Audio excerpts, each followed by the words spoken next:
Go Pizza presents SCP. The Steve Dangle Podcast with your hosts, Steve Dangle and Adam Wilde.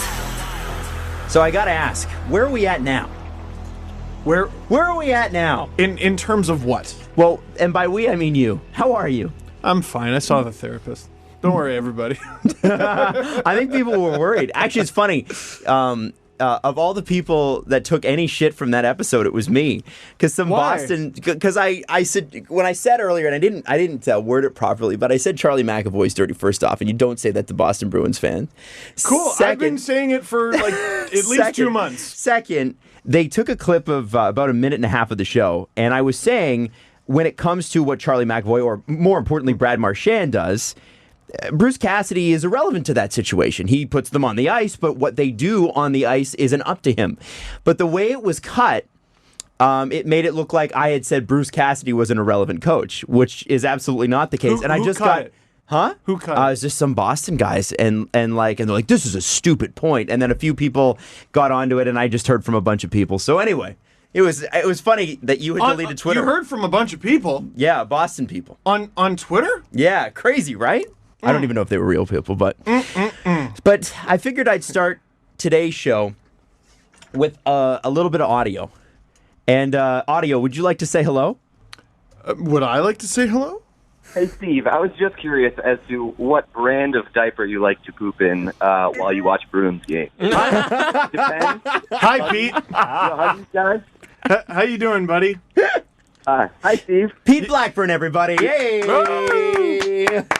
Pete, you were looking mighty fine with Julie Stewart-Banks there on TV the other day. Hey, thank you very much. Don't try to butter me up after that display. What display? I'm sorry. Was the last podcast like a punch to the back of the head? Display. Yeah? Was that like a punch to the back of the head? Was that like a punch to the side of the head? There's been a bunch of punch to the heads from the Boston Bruins. Pete. It was like an early knockout. Yeah.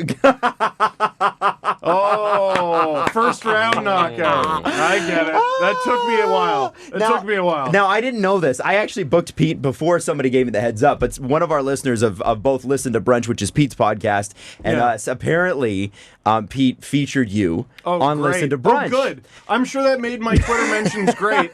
I wouldn't know on account of I don't read the fucking thing anymore. So Pete, tell me and tell everyone what you and DJ were talking about on Listen to Brunch. Yeah. I'm sure DJ was really level-headed and understanding of my points. Wow. I'm sure he was like, you know what? I'm sure the Boston Bruins can be dirty at times. No, but anyway, go ahead. Tell me what happened. I will say, DJ brought it up, and he basically said that the Bruins had broken everybody in Toronto's brain, and I don't necessarily disagree with him. And then he decided to go in on you a little bit, and I will say, as a great friend, I said I like Steve a lot, but that was a full diaper take. All right. That's fine. No, I mean, listen. Hold on, you're missing the best part. I think the best part is because they were talking about St. Louis having Gloria as their winning song, right? Sure. And they were talking about using you as whenever Boston won, they would. Great. Sure. Listen, the league doesn't exist without the Toronto Maple Leafs, and this is just further proof. Use me, like that was 2 rounds ago. Yeah, use me for that. The Hurricanes, or not the Hurricanes, sorry, the Islanders beat the Penguins, and they turn around and go, "Ha! Take that, Leaf fans!" It's like, what? Take that, Penguins! You beat the Penguins. Well, we're in. Listen, Pete, the league literally doesn't exist without the Leafs. But we bankroll everything. But isn't it so satisfying, Pete, when you beat the Leafs over like Columbus? Yes, it sure is. But like the reason that happens is because Leafs fans turn around and like when we're playing the Blue Jackets, it's the Toronto Blue Jackets. Because we still watch hockey, Pete. Because we still watch hockey. 2 weeks because the Bruins ruin it for you. They did. He's not wrong. I can't. Like, how can you disagree with him? What do you mean? Well, because literally for the rest of the playoffs, where it's like, I even saw people tweeting it, like, I'm really excited to cheer for the Toronto Maple Hurricanes. Like, it's really like, it's not, as soon as Boston beats us, we cheer for every team that's not Boston. That's not 100% not true. I don't usually do this. It's this year in particular, I'm like, you know what? Enough of these guys. I'm done. Next year, it's a full reset for me. I won't care. Now, Pete, but this particular playoff run, I'm like, holy shit. Like, and the Sharks are coming up the rear. How many breaks are they going to get? My God. If there's one team that you can complain about officiating for, it's the Sharks. Yes. Oh, my God. Yes. Like, I mean, at least with the Bruins, it's just this thing that pops up intermittently every now and then. With the San Jose Sharks, it's like on call every Game 7, and I'm sure we're going to yell and scream about that every now and then. And did you watch Game 1 last night of the Bruins Hurricanes? Did I watch it? Yes. No, I saw a couple clips. I saw the Dougie Hamilton penalty that wasn't a penalty. It sure was. It sure wasn't. But the first two periods of that game, every call went against the Bruins. Every single call was a weak call against the Bruins. I'll have to take your word for it. The one that led to the first goal, actually, like, was pretty weak penalty call. I believe you. I'm sure it was awful. You're really not going to... Officiating is just bad. It is just bad. Yes, which It's bad for everybody. Yes, but I've said that several times, and Bruins fans just don't give a shit. I've said that over and over and over again. Pete, can I suggest something? The officiating has just been bad, but the Bruins are just this new thing. And listen, I've had a blind spot for Nazem Kadri that I basically dropped after the most recent suspension because holy shit, enough of this guy. And I just feel like Bruins fans haven't come up to that level with their own team. And it's fine. They'll get there eventually, unless they win the cup. In that case, it'll just get worse. First off, two things are going to happen. It's not a new thing, though. It's not a new thing. Like, Brad Marchand was punching Daniel Sedin in the face over and over and over again in 2011. Yeah, it was 8 years ago. But Pete, that's so strange because I had so many people tell me, oh, he's changed now. Mm-hmm. Well, I think that for a while he was on his best behavior, and it's clear that he's not anymore. What happened then? Yeah, and then what happened? Okay, hang on. So here's what I want to throw out there. First off, the Bruins are, as much as it pains me to say this, I think the Bruins are going to win the cup this year.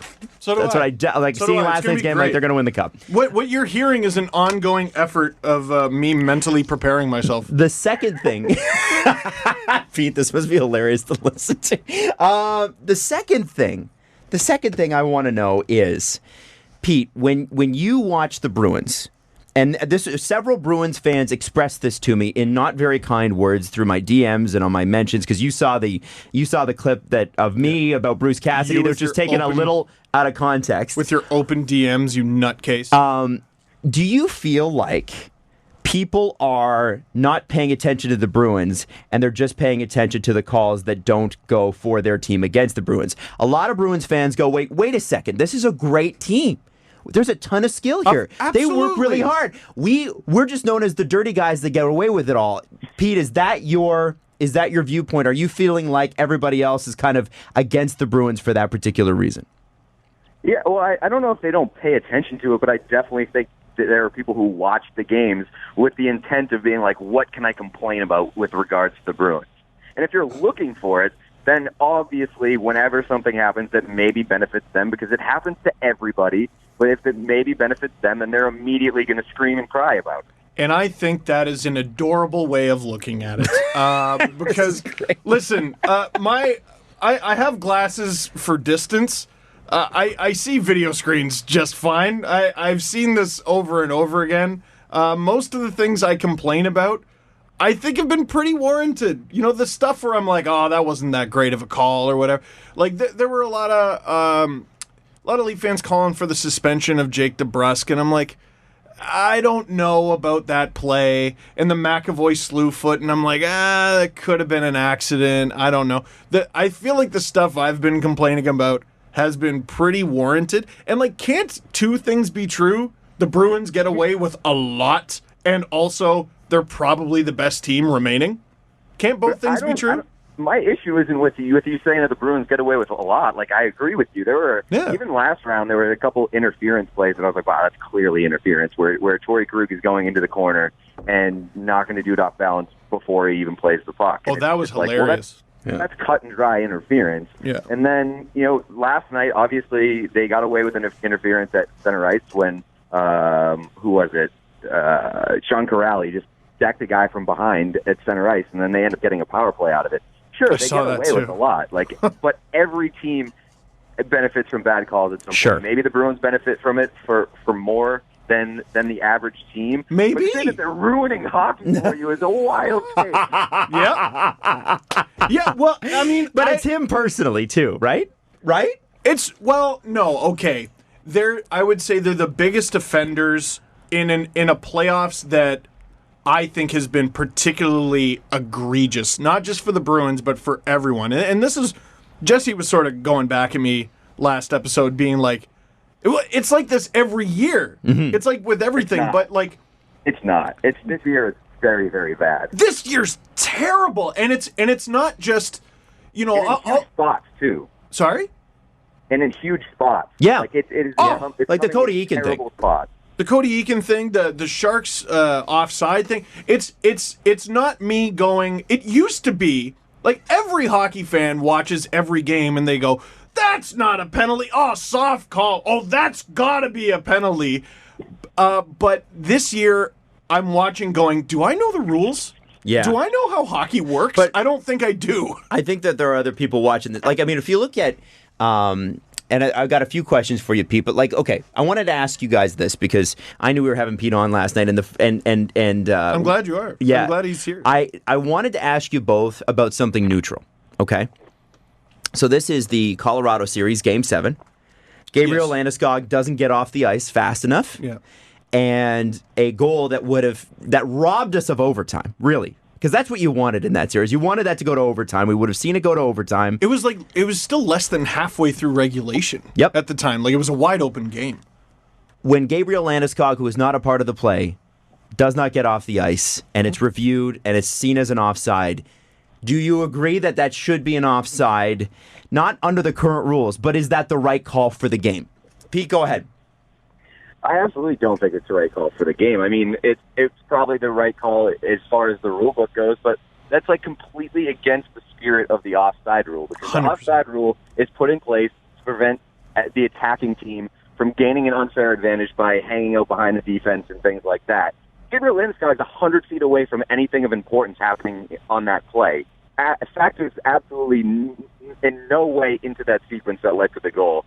So, I mean, for me, it's the exact same thing as doing frame-by-frame analysis of a guy's skate above the blue line as you enter the zone. It's just, it doesn't, if you can't tell by the naked eye, it means nothing. Well, and then there was, I was watching, there was a altitude clip with John Michael Lyles actually on the panel. I had no idea former Leaf great John Michael Lyles was on that panel, also former Boston Bruin. But they were like, can you say with 100% certainty that his foot wasn't on the blue line? Because like, I'm not even sure you can do that. So if you're being that literal with the rule and you're going, well, if he's on the ice, he's on the ice. The call on the ice was a good goal, and I just didn't see enough evidence there that he wasn't on the blue line. And not to mention the fact that it's contradictory because he's on the ice enough to be offside, but not on the ice enough to be too many men. Right. It's a gray area. That's the key, right? It's awful. And you know what, though? I will say, devil's advocate, I thought it should have been a goal. Colorado should have tied the game, but also looks good on them because it's their fault we have this review in the first place. Mm-hmm. Thanks, Matt Duchene. And now where's he? Him and the Avalanche, both in the same place. You know what? I like the Bruins now. They knocked out Matt Duchene. I got to ask you, Pete, when you watch this Bruins team, one thing that's always kind of stuck out to me, and Bruins fans can hate me momentarily all they want, but we all know that there's mutual love. The one thing that I've always admired about the team is how ruthlessly efficient they are. And I kind of think we saw that on display last night. We saw it on display throughout the Leaf series. I mean, the power play was up at, 40% against the Leafs? Whenever the Bruins need to get a goal, or whenever the Bruins need to get a save, at least in these playoffs, and really last year too, they just ran into a really great Tampa team, they seem to get it. And I wonder if, as you've been a Bruins fan a long time, you've seen a lot of Bruins hockey. Is that something that develops over time? Like if you're a Leaf fan, for instance, will we see that develop for the Leafs, or is that just something that's special and unique to the players that happen to be on this team?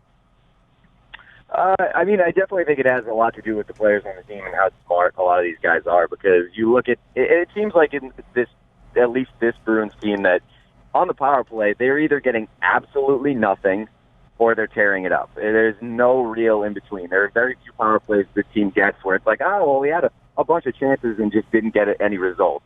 It's always just like, wow, they got 0 shots, or they score in like 30 seconds. So I think a lot of it is adjustment, and a lot of it's just sort of like the veteran presence on that power play unit, and probably a bunch of it's coaching. But I think that there's a mixture there.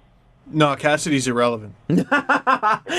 Fuck, man. That stupid clip. And that caused me so much trouble. You know the other thing that caused me a lot of trouble, Pete? I'm not sure if you could hear us while you were waiting to come on. But the thing that caused me a lot of trouble was the Charlie McAvoy take, which is, I think he is developing into one of the low-key, dirtier guys. Now, that doesn't... I didn't mean it as an insult. I think people... First off, I think all of Boston sees Charlie McAvoy as their son. Because the defense that people mounted against his that... name is Charlie and he plays in Boston? No, I don't know. He's young. He was drafted there. You know, he's come up through the ranks. He's probably the best defenseman on the team now. American, I think. I don't know. Is he American? Sure is. Yeah, Okay, sure there he is. Pete knows.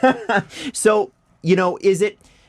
And I didn't mean it as I meant it as the larger argument, which is I think the Bruins are really good at exploiting the gray areas of the game. I think they are intelligent. And I think Charlie McAvoy is learning from a couple of the best guys for that. Would you agree with the statement that he knows when to push it? From what I've noticed from Charlie McAvoy, there's not a lot that stands out in terms of that gray area, but maybe it's because he's somebody who, from Toronto, would argue that a lot of the Bruins find that gray area, and maybe he just doesn't that could be it. In that sense. But, I mean, the hit on Anderson was bad. It was really bad. And yeah. I don't think that anybody from here with a working brain would tell you otherwise. So, I mean, that was a real greasy hit. I mean, I don't think there was malice behind it, but it was a stupid decision, and it was poor execution, and he deserved that game. He deserved the game 6, too. He shouldn't. The fact that was only a 2-minute penalty is insane. But, I mean, he definitely deserved the game 1, too. Yeah, well, and that's what was driving me nuts. Again, like that was the straw that broke the camel's back, was that he didn't get the game 6. Because what blew me away, and I you know what? I'm sad that I lost a lot of Bruins fans. I don't think after you did. last pod. I don't think you did. I think I lost some. I'm sad because Bruins fans are one of my favorite fan bases. And after that hit, it was you, it was every Bruins fan on my timeline just going, damn it, he's out of the game. Oh, Charlie, you idiot. What'd you go and do that for? And then he's in the box for 2 minutes, and it was this, okay, I'll take it. Well, it was like Zdeno was all of a sudden a really good lawyer and came in and talked him out of it. Oh my God, that's why screw him and his Instagram. I don't care how inspirational he is. What's that, Pete? What are fans supposed to do when they're gifted that gift in the game 6? Yeah. 100%. It is what it is, man. 100%. It is what it... Well, and like, I think a perfect example, and I think maybe Leafs and Bruins fans can bond over this, although maybe it'll start World War III. Maybe I'm going to make it worse. I don't know. I can't remember which game it was. Game 5, I think? Leafs-Bruins. It was a 2-1 Leafs win. There were 3 goals. 2 of them shouldn't have counted. Fair?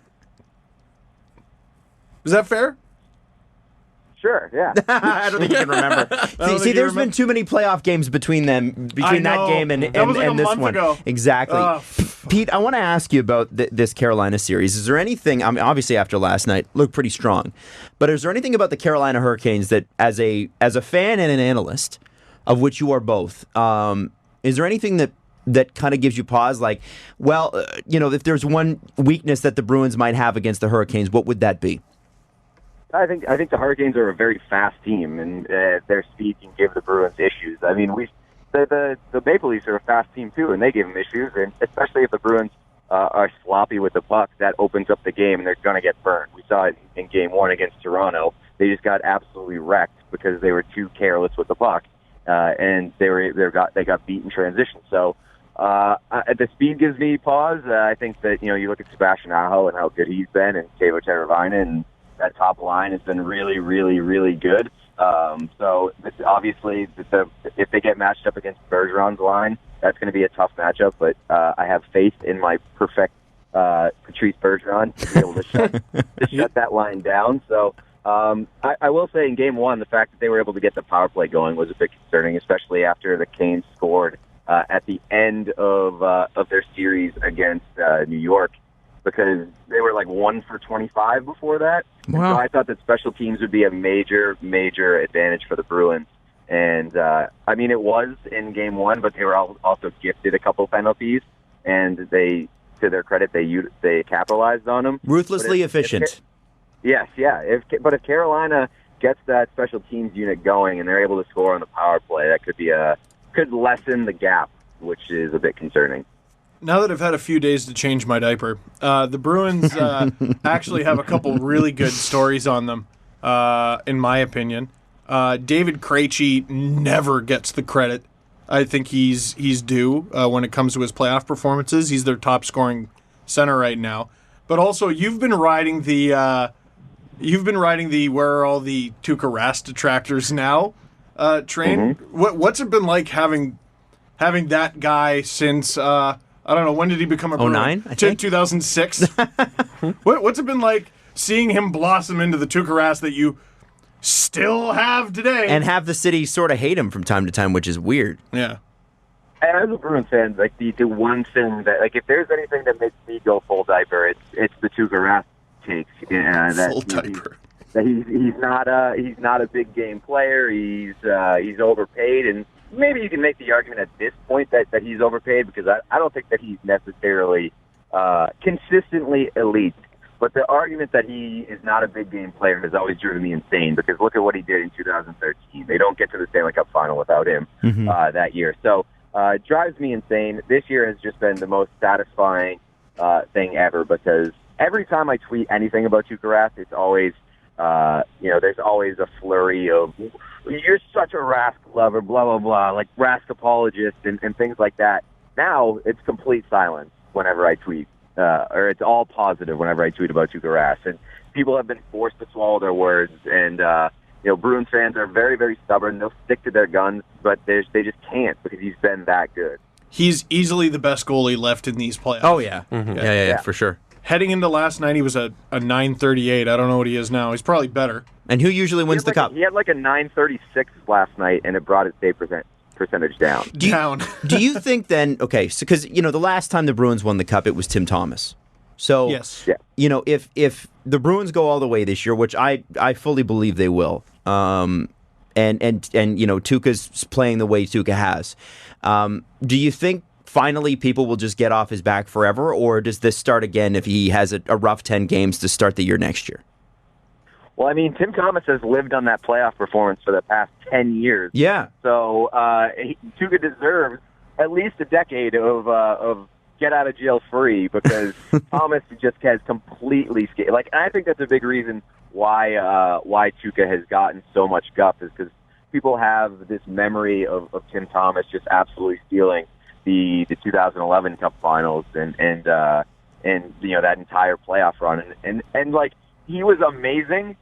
But I think that people sort of let that cloud like what Tim Thomas actually was. And I mean, he was a very good goalie for a few years, but he was also a heart attack in net. And, yes. Just definitely not the most fundamentally sound goalie in the world. So I think that people just think that Tim Thomas is like this perfect goaltender, and that Tuukka Rask is like a step down from that, and I just don't agree with it. Tim Thomas played in the wrong decade, man. Like, He really did. Yeah, 80s Tim Thomas would have been great. He belongs in there with like Curtis Joseph, Dominik Hasek, just all these guys with no form flailing around. But it's so hard for Rask, I think, because here, Pete, you probably know the timeline a lot better than me. But I remember the Bruins had this sort of carousel in net, and Tim Thomas was this unlikely guy who sort of emerged out of nowhere. And everyone's like, oh, okay, Tim Thomas is their starter. He's going to suck. And then after a while, it's like, okay, wait, is this guy actually good? And then he was great. Then, if I remember correctly, he lost his job to Rask the next year. And that was the year they were up 3-0 on Philly and choked. And then in 2011, right. Tim Thomas steals the entire damn show. Mm-hmm. obviously wins the cup. And then disappears into the woods. Thing. Yeah, and sort of disappears into the woods. I think he made an appearance for the first-round loss to Washington, but then they have a chance to do it again in 2013, and it's Rask this time. And I guess because they didn't win, he doesn't get it. Just screw you forever. The other guy won.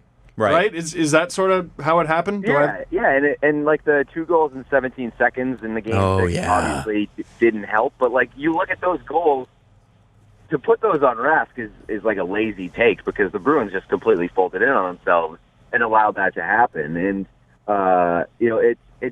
and they weren't the better team in that series. They were completely dead. Like they were not healthy. Chicago is the better team. So to completely pin that on Rask after an unbelievable playoff run that year is just maddening. Yeah.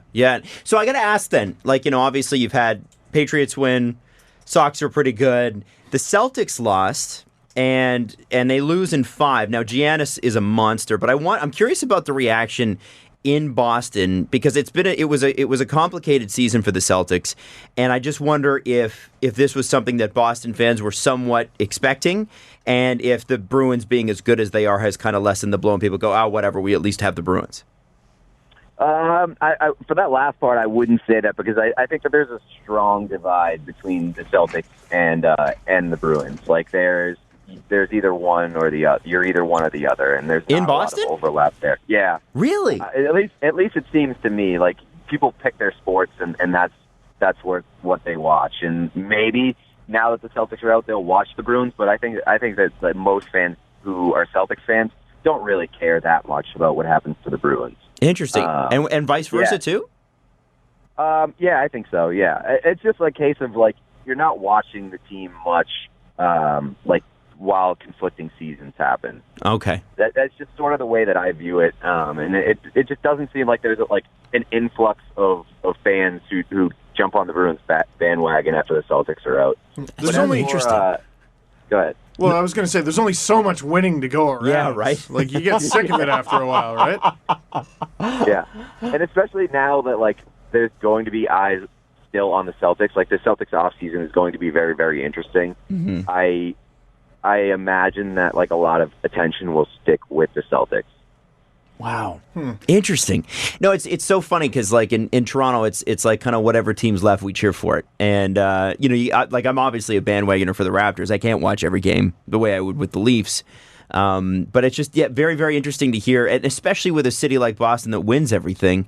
It's unreal. And that looking at the Celtics season, if you're a Celtics fan going to the second round and losing the way they did is considered a failure. Where here in Toronto, we're like, hey, second round. Good on you. It's unbelievable the difference. Well, I'm sure that if the Bruins get to the Stanley Cup final, then that's when some people might start tuning in because they're like, oh, another championship on the line, maybe another parade that I can go to. I'm sure that people will be invested then. But I don't see it happening right now, especially against the Carolina Hurricanes. There was the Leafs in the Eastern Conference Final. I think there might be a little more intrigue there, and people would tune in. But I just don't see the Canes being a massive draw for somebody who isn't otherwise interested. Does it get boring? No. Can it? Just wondered. Don't know what it's like. Here. Let me ask us, I guess, a similar question, but a little bit different. Yeah, you're a Red Sox fan, Pete? Yes. Okay. Red Sox, and to a lesser extent, the Bruins. What's it like when your favorite team wins after forever? Oh man, the 2004 World Series was coming up as a kid, I was a massive baseball fan. I was a bigger baseball fan than I am a hockey fan now. And the Red Sox were basically my life. And I just had, I was 10 years old or something, or what was I? I was 13 years old. And I just utterly convinced myself that I was never going to see a World Series title because the Red Sox, I was just been told my entire childhood, this team's not going to win. So when they actually won it, I'd thought about that moment for a decade plus.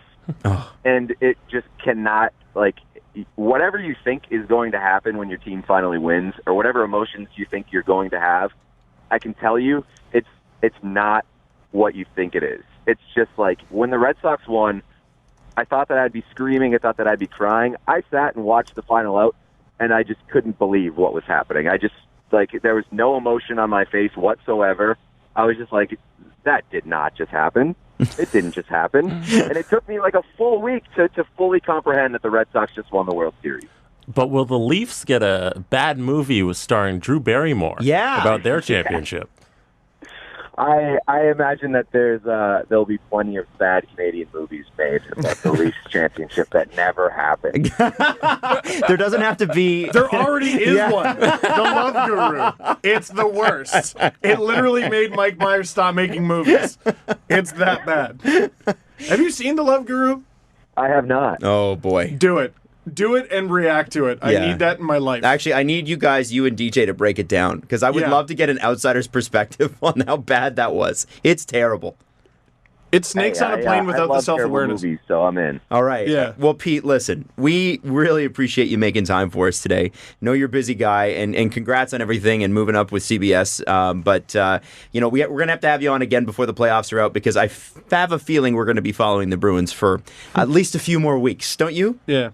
I sure hope so, because, oh, man, if there's nothing more that I love than seeing you guys in complete misery. He tweeted it at me several weeks before the playoffs. He's like, I can't wait for the Bruins to ruin your life. And he was absolutely right. Congrats on the cup win, Pete. Yeah, congrats, buddy. Thank you very much. So I figured that was good to have an exorcism out. And just full disclosure, Steve had no idea that Pete was on the phone. Absolutely no Pete had idea. been on hold for 15 minutes. Jesse was finishing a bagel. So you made that up. I made up a thing about testing the phone lines, because here's the thing. So I called Pete, and I said before the show, I need you to pick up the phone but put it on mute. So that way I can have the phone live when Steve walks in the studio, and then he doesn't know, and then I'm like, and then play the audio. Like I was going to say, like, play the audio or whatever, but our phone system doesn't work all that great, so that's why Pete couldn't hear me. And That was great. And anyway, so I kept calling him, and then it would stop ringing, and I couldn't figure out what the fuck was going on. Oh. And it was... It's because Pete was doing exactly what I told him to He probably do. just heard you call over and over again and get more and more mad. I must have called him. I must have called him 5 times, and each time he picked up the phone, put it on mute, and then I'd hang up on him, and then I'd Because find a he's message. doing exactly what you asked, and you're like, why are you doing this? I don't know why I was what I was expecting. You idiot! Why are you listening to me? That's hilarious. That's funny. Yeah. So anyway, how have you? Because I know you haven't been on Twitter much. Yeah. How have you felt At since all. the last episode? Tell him that you've been holding to your promise. Yep, been holding to it. I've had a couple links to tweet out because I made some videos. So I log in. I go, here's my video, link, tweet, log out, computer off. And I got to tell you, I feel better. Good, buddy. I feel better. No, a few people have sent me links to tweets and stuff like that because they had information in them and stuff. And I just peeked once to see, because I said, here's the most recent podcast, hope you like it. And the first thing I read was, you're an ass. And I just went, you know what? Fuck this website. I'm just Not today, Satan. Were they joking? I don't care. No, okay. I don't care. Because that's another thing I don't care. I don't have time to decipher whether the person's joking or not. Yeah. Not right now. Sometimes I have that energy. I admittedly don't have that energy right now. All right. Not into it. No thank you, bye. Sounds like Stevie needs a vacation. As of yesterday, does. yeah, I think we're all starting to get to that point. As of yesterday, That's a lot. the Leafs hit 19,000 days since their last Stanley Cup. Yeah. 19,000 days. Okay. I'm just throwing Like, a that out lot of there. people sent that to me, and I'm like, what It's do you just a think that number. makes me It's a feel number. worse? Yeah. We're number people. It's a number. Yeah. Oh, man, when it was only 18,000, those were the days. That was way better. It's awful. Wall-to-wall shit. It's terrible. Mr. Corsi Rail over 19,000. It is what it. And then, I see on Instagram, Dermot's out and Tavares is out. I'm like, oh, okay. What next? So what okay. now? So we've got Hyman out till November. Dermott's out at least 6 months, and he hasn't even had the surgery yet. So that 6 months to me means probably 6.5, 7. Yeah. So you're looking at what, November, December before you even see Travis Dermott, which Yeah, means so here's what happens now. By the way, the Leafs any struggle, any loss they have in the first month or so in the season will be Dubas made a bad team. Right. But, he no longer Even has though those guys Gardner and Hyman and Dermott. Well, he made a bad team. Or if you want to be a little more nuanced about a bad take, it would be they're in cap hell and this is Dubas' fault and he can't do anything to fix the bad team. Yes, he can't do this anything. That's right. I don't know. I had a bad week. That's okay. Bad weeks are allowed. And also, like I was saying to Jesse, like those shows, I like to think they're sparing, but those have got to be hard for you too. Where you're like, here, let's move the show along. And I'm just like, how about I hold the show hostage? I don't think there's anything. And every attempt you have to move the show forward, I'm just going to trample on. If I'm really going to sit here and complain about doing this for a living, ever for any reason, then the podcast. This is part of this is a business too, and if I were to sit here and do this, it's not an intensely profitable one, but it is. And I'd have to really go outside and kick my own ass, because I've done other jobs, I've worked real jobs. This listening to you rant about the Bruins and then getting caught up on Twitter by a bunch of strangers is really not the worst thing in the world. No. And I do want to do and this. And also those Rangers, those strangers, it's amazing they don't exist. When you don't go to the place where they yell at you. Yeah, they don't exist. Yeah, if you don't, they're not there. It's the best. If you don't hang out with the kids that bully you. Yeah. Well, it's funny. Which is what I did when I was a kid. Yeah, and just to answer your question, this is like Adam's saying, this is a joke way to make a living. Yeah. So you yelling about stuff. This is a fucking dream. Yeah. Okay, this is a dream all day. But I do want to say this quickly. And when I'm full diaper mad, odds are at the root of it, it's not the Leafs. No. Odds are at the root of it, it's not the Leafs or the Bruins. And really, it's not even the Bruins you're mad at. It's the NHL. Yeah. And like, are you really mad at the Bruins, or are you just mad at the way the NHL has handled them, in your view? Listen, I only know English. And I know what I said last episode, and if people want to take it a certain way, I don't know any other language to put it in. I'm sorry. Now, I wanted to say this. There were several people. As opposed to what? It's me. Sorry. There were several people that reached out that were Bruins fans. Because, you get, just like you do with Leaf fans when they go after mostly Edmonton and Boston. I find that Leaf fans are all over Edmonton and all over Boston. Edmonton for the right reasons. Vancouver, too. Are they? We like to trash on Vancouver.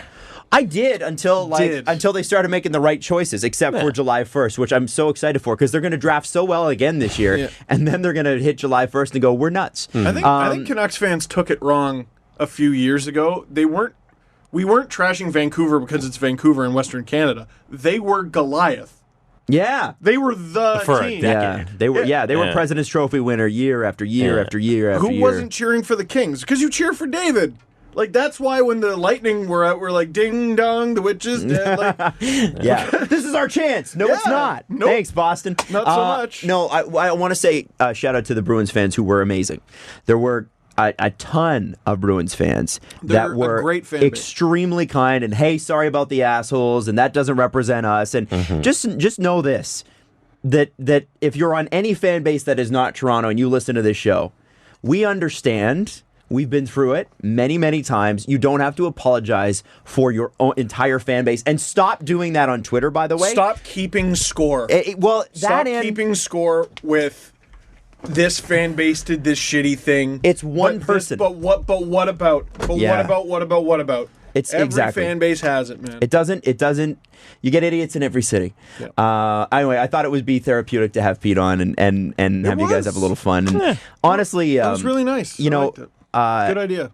In watching a little bit last night, I see Carolina as they're more complete in other areas than the Leafs, but they're also less talented overall, especially up front. I'd say they're far more talented on the back end. Star power's not as strong. No, but back end's way better. Except for the goaltending. I don't think the goaltending's the same as Freddie Anderson. I just don't. You put Freddie Anderson on the Canes, I think they're in the finals. I saw oh my God. But they're getting goaltending that's good enough. It's getting them through. Yeah. Yeah, well, absolutely. You know what, though? Like, we've been talking about how good Peter Mrazek's been, and then I was looking at his numbers, and then I was sort of looking at the highlights from last night, and I went, wait a minute. Is there a scenario where they go to McElhinney, like, for starts? Yeah.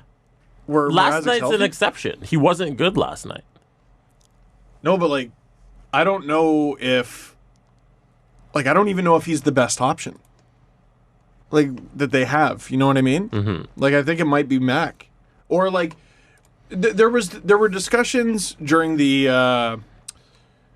Islanders shut the Penguins down so well that starting Thomas Greiss ever made no sense because Robin Lehner was playing so lights out.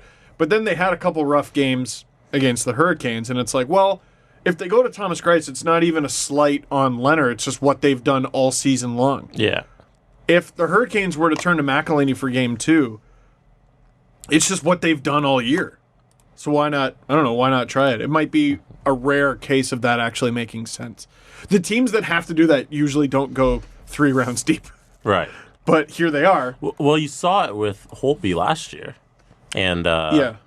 Grubauer. It was Grubauer last year. Because Grubauer started in the first round. Yeah. And then they went back to Holtby, and Holtby just played lights out. Because Holtby lost his job. But that's what they did all season. Yeah, they played Grubauer enough that he earned the starting job, and then they went back to him. So maybe it works for Carolina. Yeah, and I don't think anyone in the Capitals organization was ever like, Holtby is the better goalie. Mm-hmm. They said Holtby's the better goalie. No one said Grubauer's the better goalie. They said Grubauer's the better goalie right now. Exactly. So, I don't know. I think they went back to Mrazek because you kind of have to after an injury, but I don't know what he's still battling. Maybe you go to Mac for Game 2. If Boston wins Game 2 and now you're down 2-0, I think you really, really, really got to consider it. Depending on how he looks. Yeah. I mean, if you lose 1-0, yeah, obviously. Right. I wanted to talk about, because we haven't seen, we talked a little bit about the Carolina and the Boston game last night, which I know Steve didn't see, but I think, we covered it pretty well, I think, with Pete there. Yeah. We don't really know much about... Sorry, that wasn't me going, I'm not watching Boston. I was doing stuff last night. I'm not watching Boston. I actually was under the impression you weren't going to watch Boston.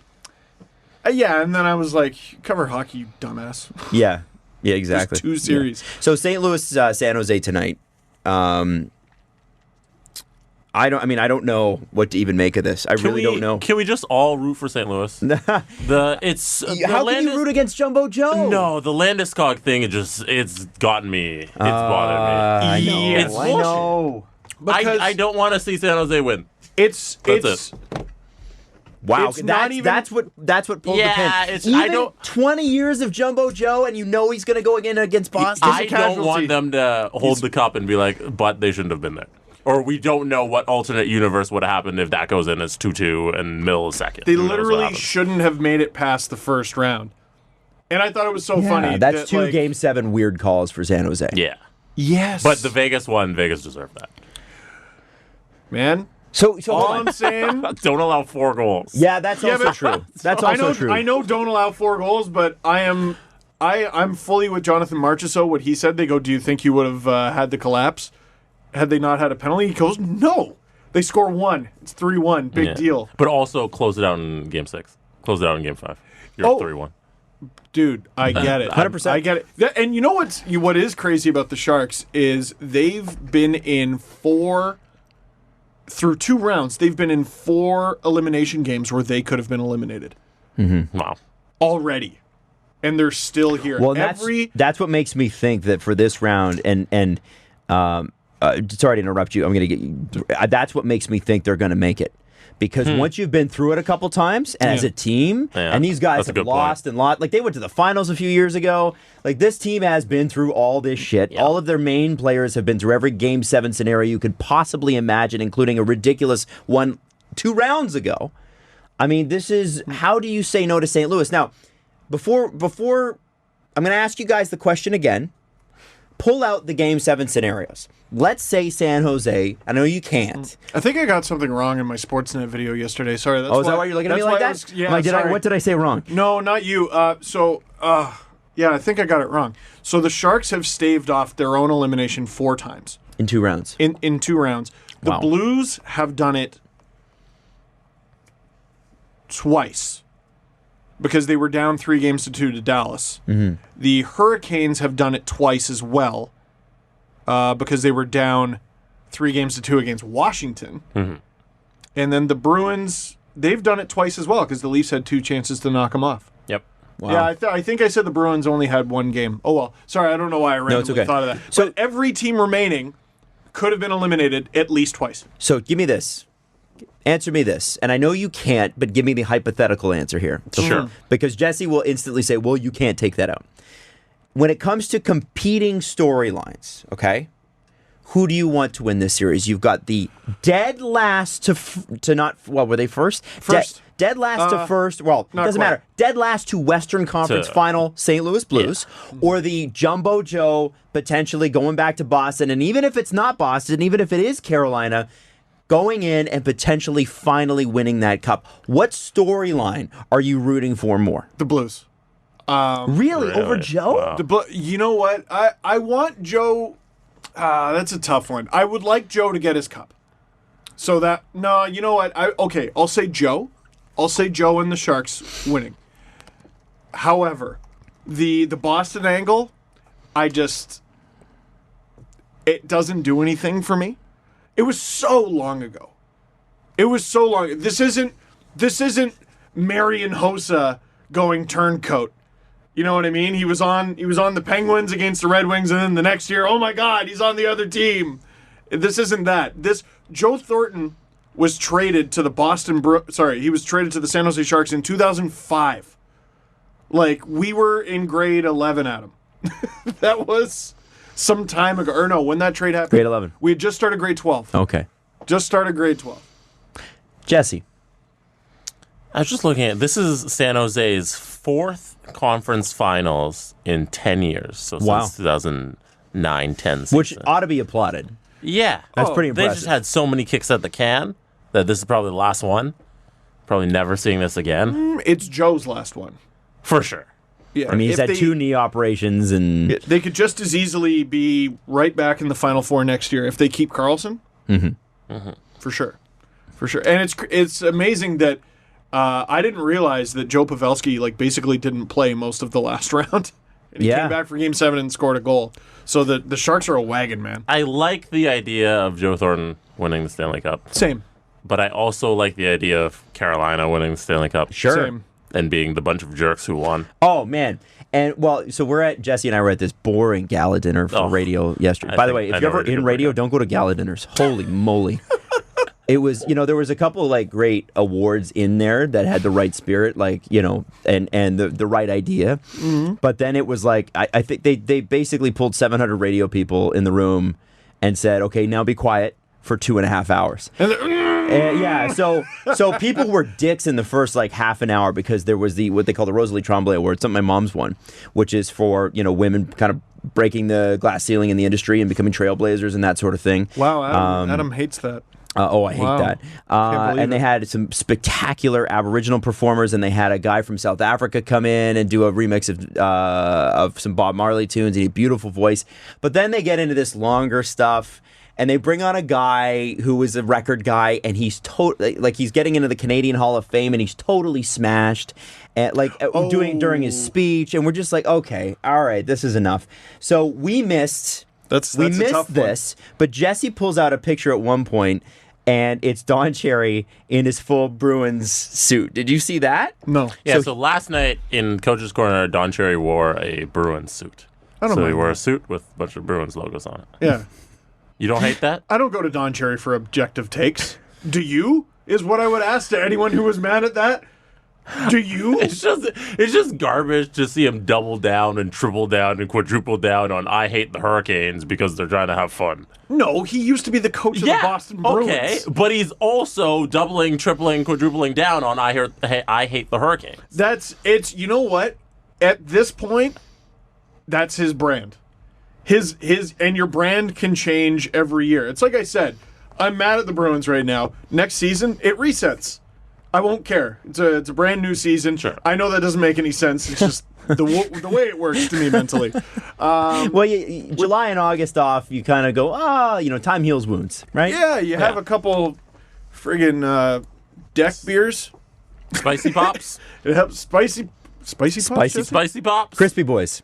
Crispy Boys? Yeah, that's what they. I don't know if you follow Middle Class Fancy on Instagram, but they are essentially they just make fun of they take stock photos and then they apply middle class white people situations to them, and it's really, really funny. You have to. Is it basically just different versions of the "had to do it to him" meme?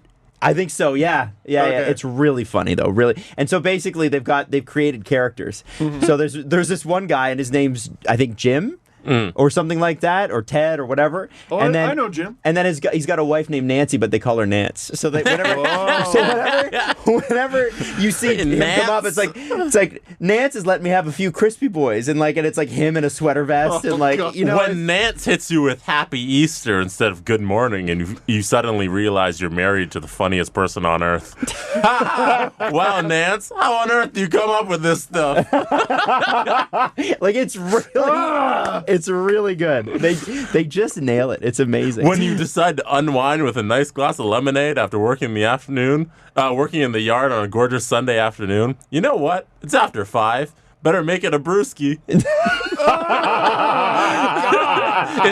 the headlining caption, and then the gym guy standing there with his arms on his hips, and then the other caption of him being like, you know what? It's after great. 5.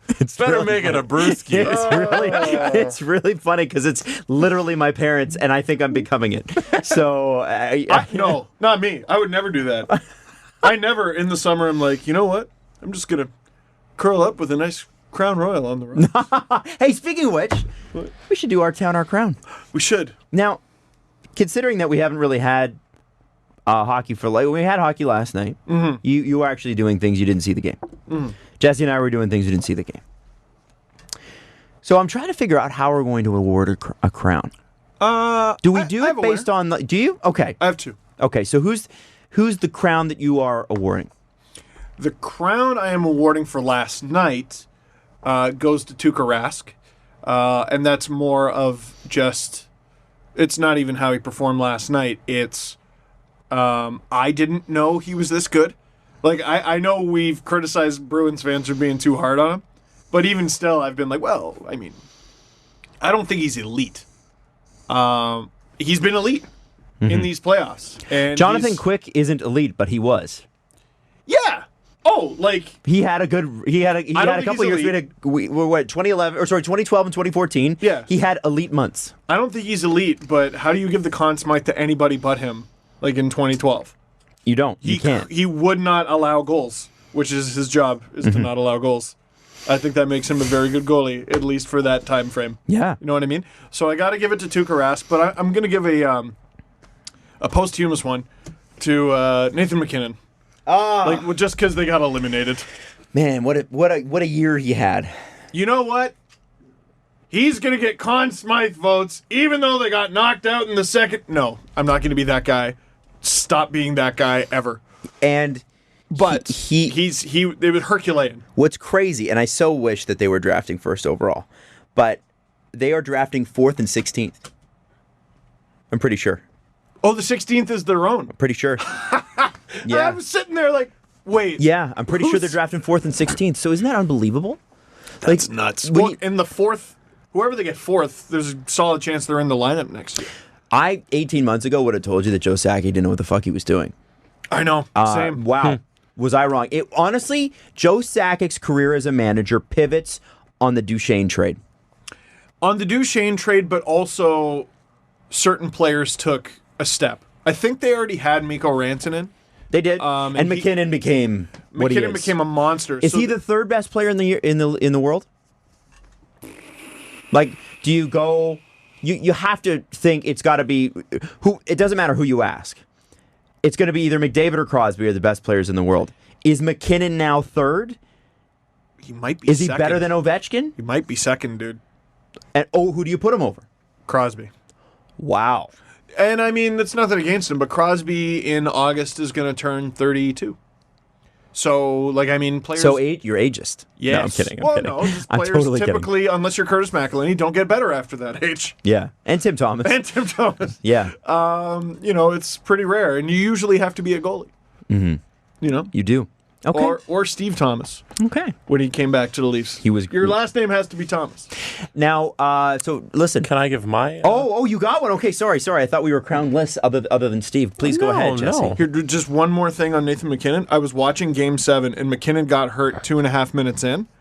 And in the 10 minutes or so that he wasn't in the lineup, I'm looking at all the numbers on Colorado going, who the hell are these guys? Yeah. Who are you? They need those 2 first-round picks. I'm not kidding. They do, and they obviously almost made it to the 3rd round with the lineup they got, but I think that's just another testament to how good their big 3 are. Low-key, before we get to Jesse here, low-key, that might be a Leafs trading partner for one of Andreas Janssen or Kasperi Kapanen this summer. Interesting. Yeah, could be. Because they need forward depth and the Leafs need defensive depth. Just throwing that out there. Offer sheet, Mikko Rantanen. Jesse, go ahead. My crown goes to NHL by Maddie. Oh no. My God! Now what? How? I thought the war is over. They hired someone. Who tweeted? No, he talked about the San Jose great. Colorado game. Oh, please tell Keith me. Gretzky would have got the call right. That's my prediction. When he tweeted, because you know who the wrong person in this situation is, Peter DeBoer. Okay. He's the one who made the mistake here. Wait. No. Wait. Jim Matheson writes, whatever happened to essence of fair play? With DeBoer calling that cheesy challenge in first place on a skate call with no bearing on goal. Well, okay. Whoa. So I see what he's saying. Hold on. Say it again. Why Say it did- again. yeah. I'm Okay. reading it verbatim. I'll fix the grammar. Please here. fix the grammar because I didn't get that. No, read it verbatim one more time. One more then time, fix and then it. I'll Yeah, fix okay, it. okay. Okay, so this is without fixing the grammar. Whatever happened to essence of fair play?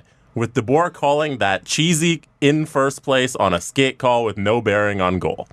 So what he's trying to say... I don't know. I still don't know what he's trying to say. I don't even know what he's trying to say. Whatever happened to the essence of fair play with Peter DeBoer calling the challenge in the first place on the skate call with no bearing on the goal? So he's saying, why did Peter DeBoer call the challenge on the goal when it's like a cheesy challenge and like it has no bearing on the play? So why did Peter DeBoer bother calling a challenge? And the answer is because screw you, it's Game 7. And it's Game 7. Like, if in the regular season, maybe not. Yeah. Maybe not, but it's Game 7. You absolutely And you challenge got the it. goal back. But Jim Matheson decided to call it a cheesy challenge, and Peter DeBoer didn't live up to the essence of fair play. It's just that rule. Just is- Peter DeBoer through to the second round or the third round? Yes, he is. Wow. But essence of fair play, Adam. Mm-hmm. There's a chorus of people following Peter DeBoer, screaming for the essence of fair play. There's a Please reality. someone Photoshop that. There's a reality in NHL by Maddie's head where Cody Eakin gets sent to the box for 5 minutes and Pete DeBoer just stumbles over the boards and runs to center ice going, no! They got the call wrong! Reverse it! Stop! Stop this man! Not like this! This is not how I want to win! Not like this, everybody! Stop! We can be better. We can do better! We can be. I can change. We all can change. They give him the microphone like it's Rocky. So, All these Russian people staring at him intently, listening to him.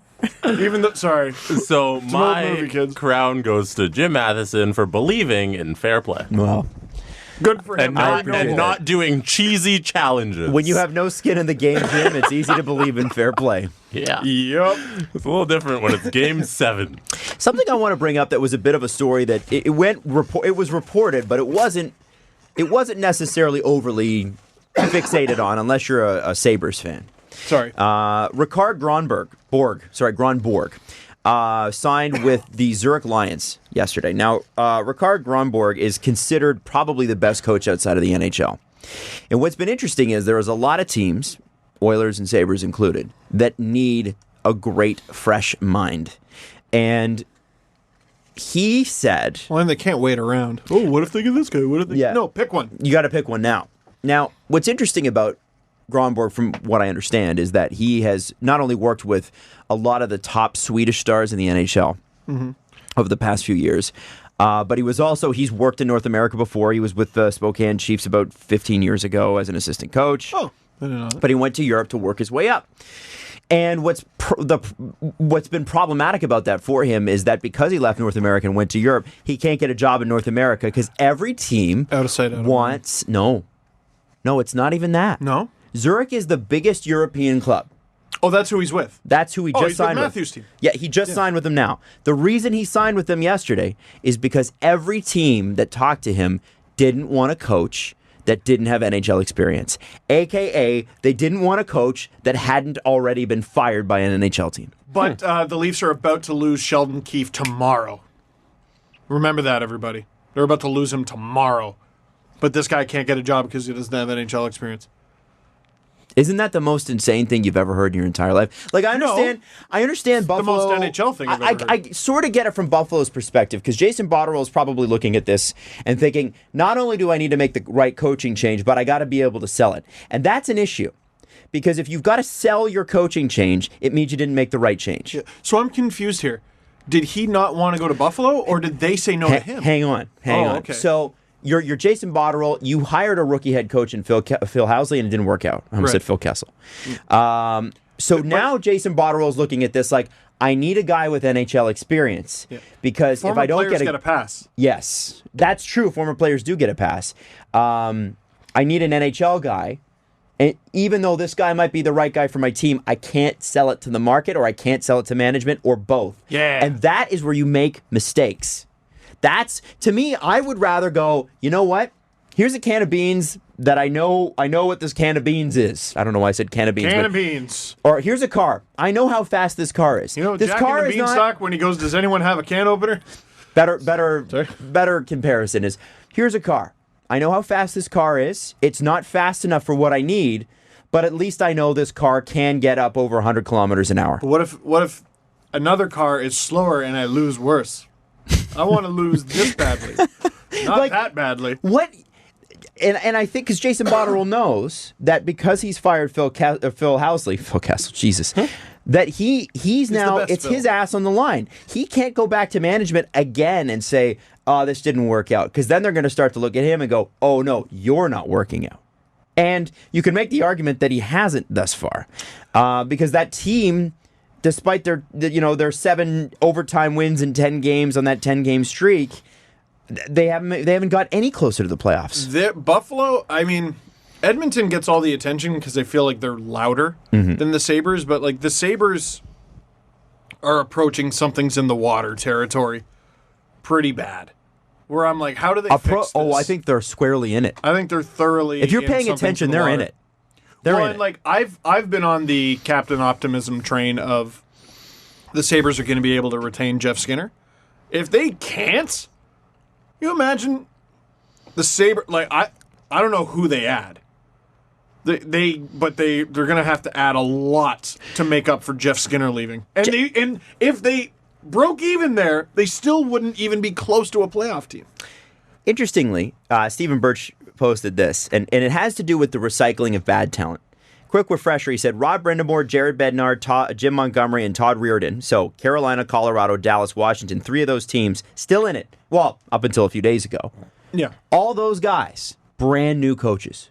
Brand new to the NHL. And you can also include David Quinn, who's doing really good things with the Rangers, Travis Green, who's doing really good things with Vancouver, John Hines, who was with Jersey when they made the playoffs last year.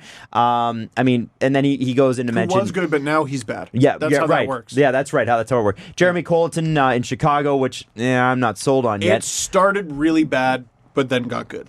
Then you got Bob Bugner, who's already been fired in Florida, Housley in Buffalo, and Hackstall in Philadelphia. All of those were hired within the past 4 years, he says.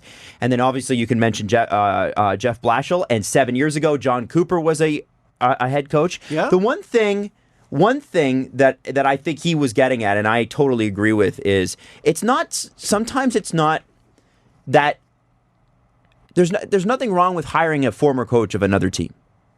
I mean, the Leafs did that with Babcock. Of course. My issue is always like had the Kings stuck with Willie Desjardins, I would have been like, why?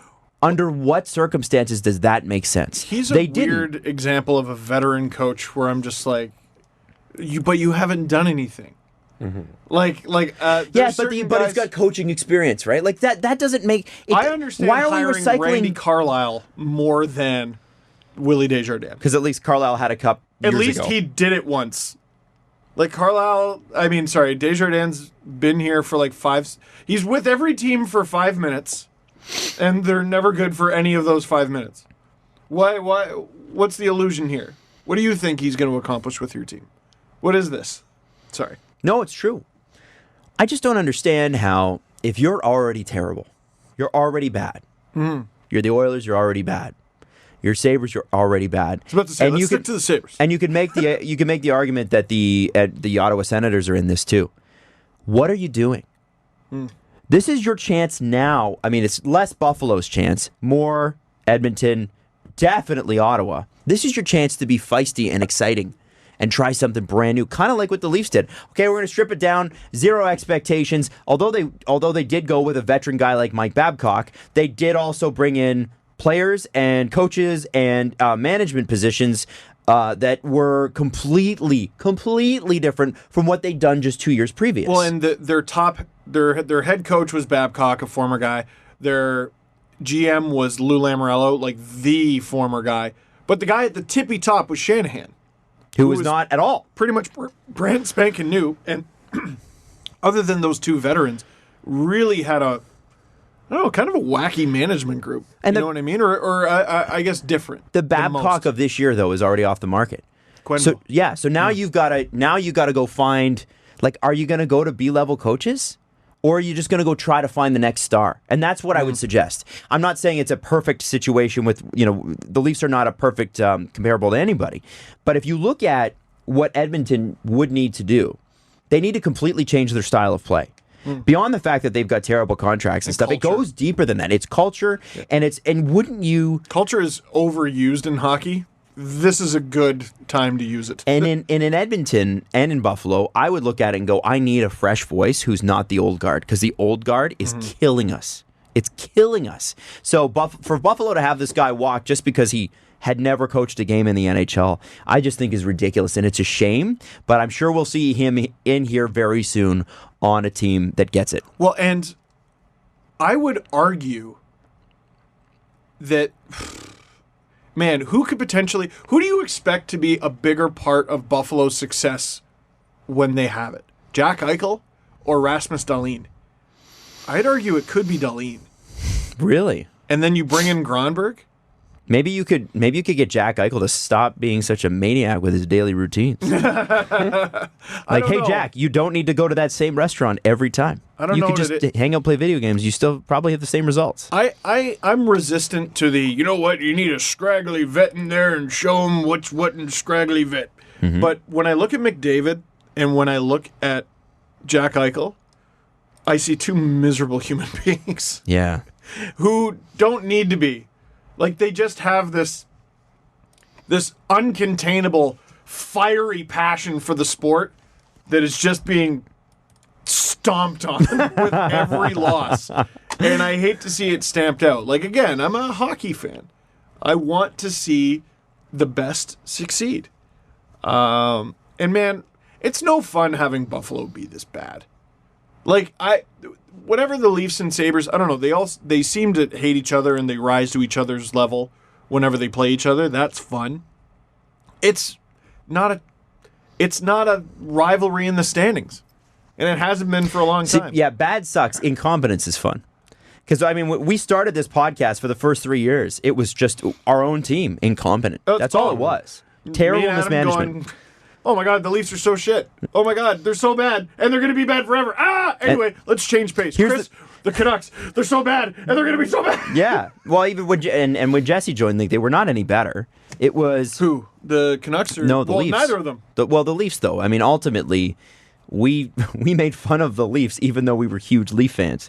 Yes, because they that's what you do. But when you get to the point with Buffalo where it's like, what the hell do we need to do? What do we need to do? Their goalie leaves after having a terrible season there, goes to the Islanders, and just rock star. Yeah. And that is another example of, I don't know, I don't want to accuse Buffalo of anything here, but you know what? You do have to start to question, though. You can question. Well, like, I've said this before. So, you know how, maybe he just needed a change of scenery. Or we can rehabilitate this player. Or whatever's ailing the player. The solution seems to be to trade them. And then they have success elsewhere. And the excuse seems to always be, well, they were never going to have that success here. That was part of their journey. They had to go. And I always say, well, why? Why did they have to go? What could you have done differently so that they could have had success here with you? Mm-hmm. And I sort of look at Robin Lehner and wonder that with Buffalo. Maybe it was just perfect timing there. Or just a fresh city, fresh apartment, fresh friends. Fresh anything. Yeah. Well, and obviously, he went and got help and things in that regard. And also the Islanders played really well this year. Mm-hmm. I think that certainly helps. Different system and all that. So maybe it was a variety of factors, but I look at him as one of God knows how many examples. And I go, why not with you? Why not with you? Is it because of what that player did? Is it because of what your team didn't do, or both? Right. You know what I mean? Yep. I just think something's in the water there in Buffalo that needs to get fixed. I don't know why, but it has been suggested several times that the problem might be from the captain down. Have you heard that? I don't believe. I don't know. I don't know if I believe it either. But I've heard it suggested. I've heard he got his first coach fired. Did he? That's what everybody says. And I think if there's enough smoke there, it's probably something. It's not nothing. I've heard he's like a really moody guy, and maybe they gave him a little bit too much control too soon. Mm-hmm. But to hear Ryan O'Reilly, remember when Ryan O'Reilly was what was it? It was like I've lost my love of playing hockey. Yeah, everyone's freaking out when I'm like, the Bruins are officiating is slowly stamping out my love of hockey. That guy was an NHL player, but he was an NHL player when he said that. That should have been a way bigger deal that he said that, and that should have been.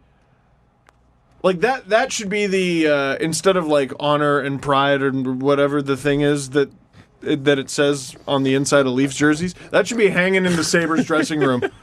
It should be. I lost my love of the game. I lost my love of the game. Ryan O'Reilly as a Sabre. Noted character guy Ryan O'Reilly, by the way. Yeah. That's all they talked about with him was his character. So, and that to me says there's a bigger problem. So if Jack Eichel is maybe part of the problem, I feel like what exacerbates the problem is that there's something genuinely wrong with the Buffalo Sabres. Mm-hmm. You know what I mean? With their organization. I don't know what they need to change. Everything I've heard about the Pagulas is they're doing great things with the Sabres. And with the city. And with the city. With Buffalo. They change GMs. They change coaches. Maybe they just need better players. Maybe it is that simple. And a goalie. They got to stop pucks. And it's clear. Carter Hutton had a heater, and you said somebody will overpay Carter Hutton. Nailed it. Who will get overpaid this year, I wonder? Once we get into the free agent list. I don't know who's the I don't actually know who goaltending free agents. I feel like McElhinney's a free agent. And I feel like he's such a good guy, he'll just sign for $850 somewhere. Somebody will sign. With the Leafs. Yeah! No. I don't know. Signs with the Leafs, and then he's like a $750 goalie. I don't know. Should we address something that broke just after the show? You got Bobrovsky, Varlamov, Mike Smith, Cam Talbot, Cam Ward. Cam Talbot's such a wild card. Bobrovsky is too. You know what? If I'm the Leafs, I mean, wouldn't you take Cam Talbot had an .892 save percentage last year. I don't think you're getting him cheap enough for a backup goal. You don't think so? I think someone says that's our starter. Because he's done it before. How about this one? Yeah. How about this one? 38-year-old Ryan Miller. .912 save percentage on the shitty Ducks, who had no defense and a whole bunch of injuries. But and you signed him to a 1-year deal.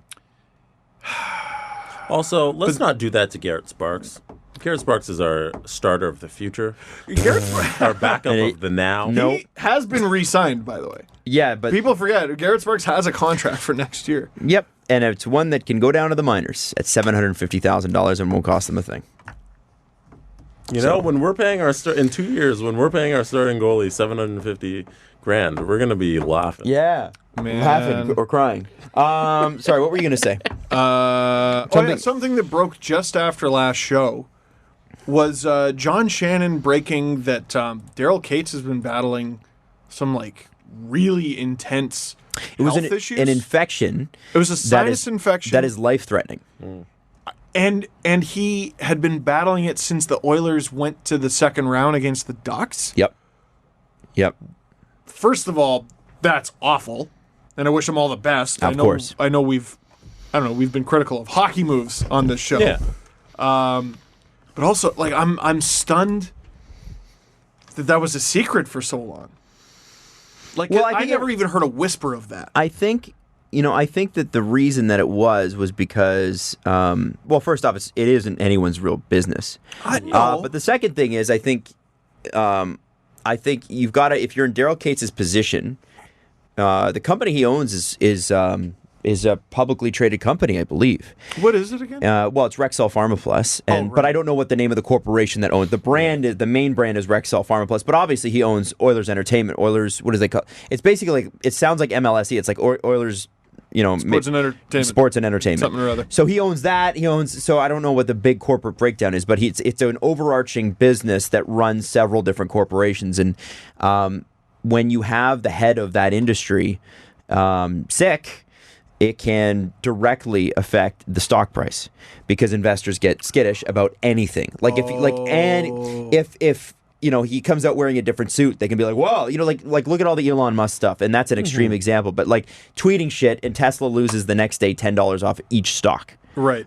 And then he has to go like before a commission and go, guy, you just wiped $1 billion in value off your company because of a fucking tweet. What's going on here? You have to stop tweeting, that sort of thing. So I think the reason he maybe held back on that was for that reason. And I don't blame him for that. That's definitely, you have to, if it doesn't directly affect the business, which in all honesty it wouldn't, because it's not like he's running these businesses. When you're the rich guy, he'd oversee the governing body. But yeah, when you are the rich guy, it still affects the company. Yeah, no, but I'm saying like you have people do it for you. 100%. Right. Yeah. So I don't know. I mean, that would be the only reason. Now, are you bringing this up to talk about the Sheldon Saray stuff? No. Did you? Hey, man, this is another thing, man, about not having Twitter. I'm a little bit behind. So after John Shannon broke that, Sheldon Saray, who was an incredible defenseman in his day, who signed with Oiler for a little bit, who signed with the Oilers, talked about his situation. Oh. He said, "This is awful. I can relate. Here's a story for you. Okay. After I broke my hand in a fight with Jerome McGinley in 2010, I needed pins to set the fracture, and the Oilers insisted I get the surgery done in Edmonton. After some discussion, I agreed. Sometime during the Olympic break, my hand became infected and I got very sick. I flew back to Edmonton from Los Angeles and went to the hospital that night. I had a bad bone and blood infection, MRSA. I don't know what that means. After spending I think that's flesh eating. That sounds like it. Okay. Yeah. Yeah, that was the impression I got, but I didn't know what MRSA meant. Anyway, Jesse, do you mind looking up MRSA? After spending a few days in the ICU and a couple more surgeries later, I was close to having my hand amputated. I spent about 12 weeks on the IV bag with a PIC line to my heart, keeping the infection from killing me. Holy shit. During the 10 days in the hospital, I was told Oilers management, Daryl Cates, Kevin Lowe, Steve Tambellini thought I was milking the injury. When I spoke to the press in April 2010, I still hadn't talked to management. I wasn't mad they didn't check on me. I was floored they thought I was using this injury not to play again that season. Obviously, the rest is history. These infections are real and serious. So and he said, and then he finished it up with, I hope the worst is behind Daryl Cates. Jesus, McGregor, Lord. Now, isn't it interesting? The guys he brought up, Tambellini's no longer with the Oilers because an Edmonton fan angrily reached out and corrected me on that. Yeah, but and when you said it, I thought, but I couldn't remember. So, but sorry. Cates and Kevin Lowe still are, obviously. Is that what he said? He said Cates? Yeah, he said Cates, Kevin Lowe, Steve Tambellini. Oh. Those guys are still with the team. And when you look at what happened with Puyarvi this past season, where he had 2 hip surgeries. Dude, cleft palm. It doesn't look like much has changed. And that's because the people haven't changed. Now, as far as Daryl Cates goes, obviously everybody wishes him the best of health. I think that's obvious. Of course. But maybe they kind of ought to look at that too. That's an interesting story with Sheldon Surrey. And I know he wasn't trying to distract, but he was like, hey, like... That's hockey, An man. MRSA is an infection caused by a type of staph bacteria that's become resistant to many of the antibiotics used to treat ordinary staph infections. So it's like an extreme staph infection that can't be cured by regular antibiotics. That's friggin' disgusting. I can't remember if we talked about it on this show, but Kelly Rudy, I don't remember where he was talking about it. He talked about in like the late 80s, early 90s, there was this outbreak pretty much of, no, I think it was Ken Reed or someone who was talking about it on this show. There was an outbreak of this sort of infection, sort of rash from hockey equipment. They just called the gunk. And like you would just get this, like, your skin would go all gunky. Ugh. It's friggin' disgusting. Hockey, man, it's an underrated part of the sport. Yeah, that the there's dirtiness of the equipment and just being in that environment all the time and nobody washing any of that stuff. It's Back high in the risk day. for Now infection. it's a lot. By the way, you should absolutely get your equipment washed. Oh, yeah. Oh my God! Like, don't be crazy. Get your equipment washed. Oh my god! And Also, I- so it doesn't. You also smell like crap. So stop smelling like crap. there's that. I hate But that. I remember Ed Belfour missed some time with the Leafs because he had, like, I think it was just like a little cut on his hand, but then he stuck it in a goalie Staph glove for infection. God knows how long. Yeah. And those are dangerous, dangerous. Shit, that's a crazy story with Crazy Sheldon story. Surrey. I had Yeah. never heard that. Very crazy. And I've heard multiple times, I've heard of multiple stories, and it's not my story to tell, of, oh, there was an injury, and sometimes when you hear, oh, there's been a setback, it's not like, oh, they tried to skate on it and they tweaked something. It was, no, there was an infection. Especially after a surgery. Are we almost at Super Happy Fun Time? Yeah, let's do it. Instead of a press conference today, we have Steve Dangle, Bachelorette bios. Hey! But these are a bunch of bachelors on the Bachelorette, correct? I'm going to use the washroom first. Jesse's going to use the washroom first. You want to keep talking? Yeah, what the hell? Be some friends? Yeah. Yeah, so it's an interesting thing in Edmonton. I mean, I feel obviously for Daryl Cates, but more to what we've seen since the Ken Holland hiring, which has been almost nothing. That says a little bit too. Greg Brady. That's that. Greg Brady, who is a great guy, tweeted something right before all the remember the flurry of activity before the hiring. The Ken Holland. Yeah, but like there was several names out. There was Keith, there was Mark Hunter, and and obviously Ken Holland was out there, and all these leaks kept getting out, and Greg's like, maybe Bob Nicholson should it's interesting that all these Bob Nicholson leaks about Bob Nicholson keep leaking about Bob Nicholson. And isn't it funny that, and I know this just the first couple days, but you would think, especially in Toronto, and I know Edmonton media is pretty intense, you would be all over. What are the first 48 hours looking like for Ken Holland now? What are they after? What are they doing? What's the first order of business? You would assume it's the head coach, but maybe it's the draft. Maybe they wait till the summer for the head coach because it doesn't really matter. Maybe it's this, maybe Maybe that. it's trying to, which contracts are we going to offload? Like, there's a million things you could start with in Edmonton. Of course. And they are going to have to look at the draft, yes, but more importantly, they're going to have to look at who can we move at the draft. They're going to have to make some moves at the draft. Yes. Haven't heard much. Dude, listen. The more we hear, the better it is for business, frankly. When it comes to sport media and Sportsnet and the podcast and all of that. But easily, the smartest thing to do if you run a hockey team is shut up! Shut up! Don't tell anybody anything. Kyle Dubas, what is he, 4 media availabilities a year? 4 media availabilities. And you know what's funny? He said one thing. One thing. We can and we will. And it's going to haunt him for God knows how long. And so the lesson to be taken is either go full Tortorella and say everything always. Yeah. Or- Just drown yourself out in noise, And basically. that's different. That's the coach. Yeah. The coach can be silly, and the coach has to talk all the time. Man, if you're a GM or the president, shut up. Shut up. It'll be amazing how much stuff you get done while shutting up. It's amazing, isn't it? Yeah. Yeah. So I just thought it was interesting. We haven't heard much out of Edmonton since. That doesn't mean we won't, but somebody tweeted me, and I think they had a good point. They're like, I'm a little sad today because I feel like the disaster days in Edmonton are over, and where are we going to have our fun? Oh, don't worry. I'm sure someone will volunteer. It's the NHL. Jesse is back from his bathroom break, which was rather quick. Did you wash your hands? I did. They're a little wet still. Okay. You have pea hands? No. Get your giant hands away from me with your pea hands. I don't think you have a choice. If Jesse's hands want, they will reach you. I'm kidding. Do you think there's something comical about my the All right, Jesse. So let's go through these bios. The Bachelorette this season is Hannah Brown. What do we know about Hannah? Hannah, she was on season 23 of The Bachelor, the Colton Underwood season. Okay, that season I actually know. Yeah. You do know that season? I do know that season. She was a contestant on that one. He was the virgin. Oh, he does? Right. Oh. And it's funny because he was on. Because I got a new truck, so I got Sirius XM for free for 3 months. I've been listening to Howard Stern, and I guess Howard Stern walked in on an interview with Colton Underwood and this girl that he's with. And his big selling point, and this is a big thing. Again, this is a big thing in the States. I don't think Canadians can relate to this as much. No. Being a virgin. Is that still a thing? It's still a thing on The Bachelor.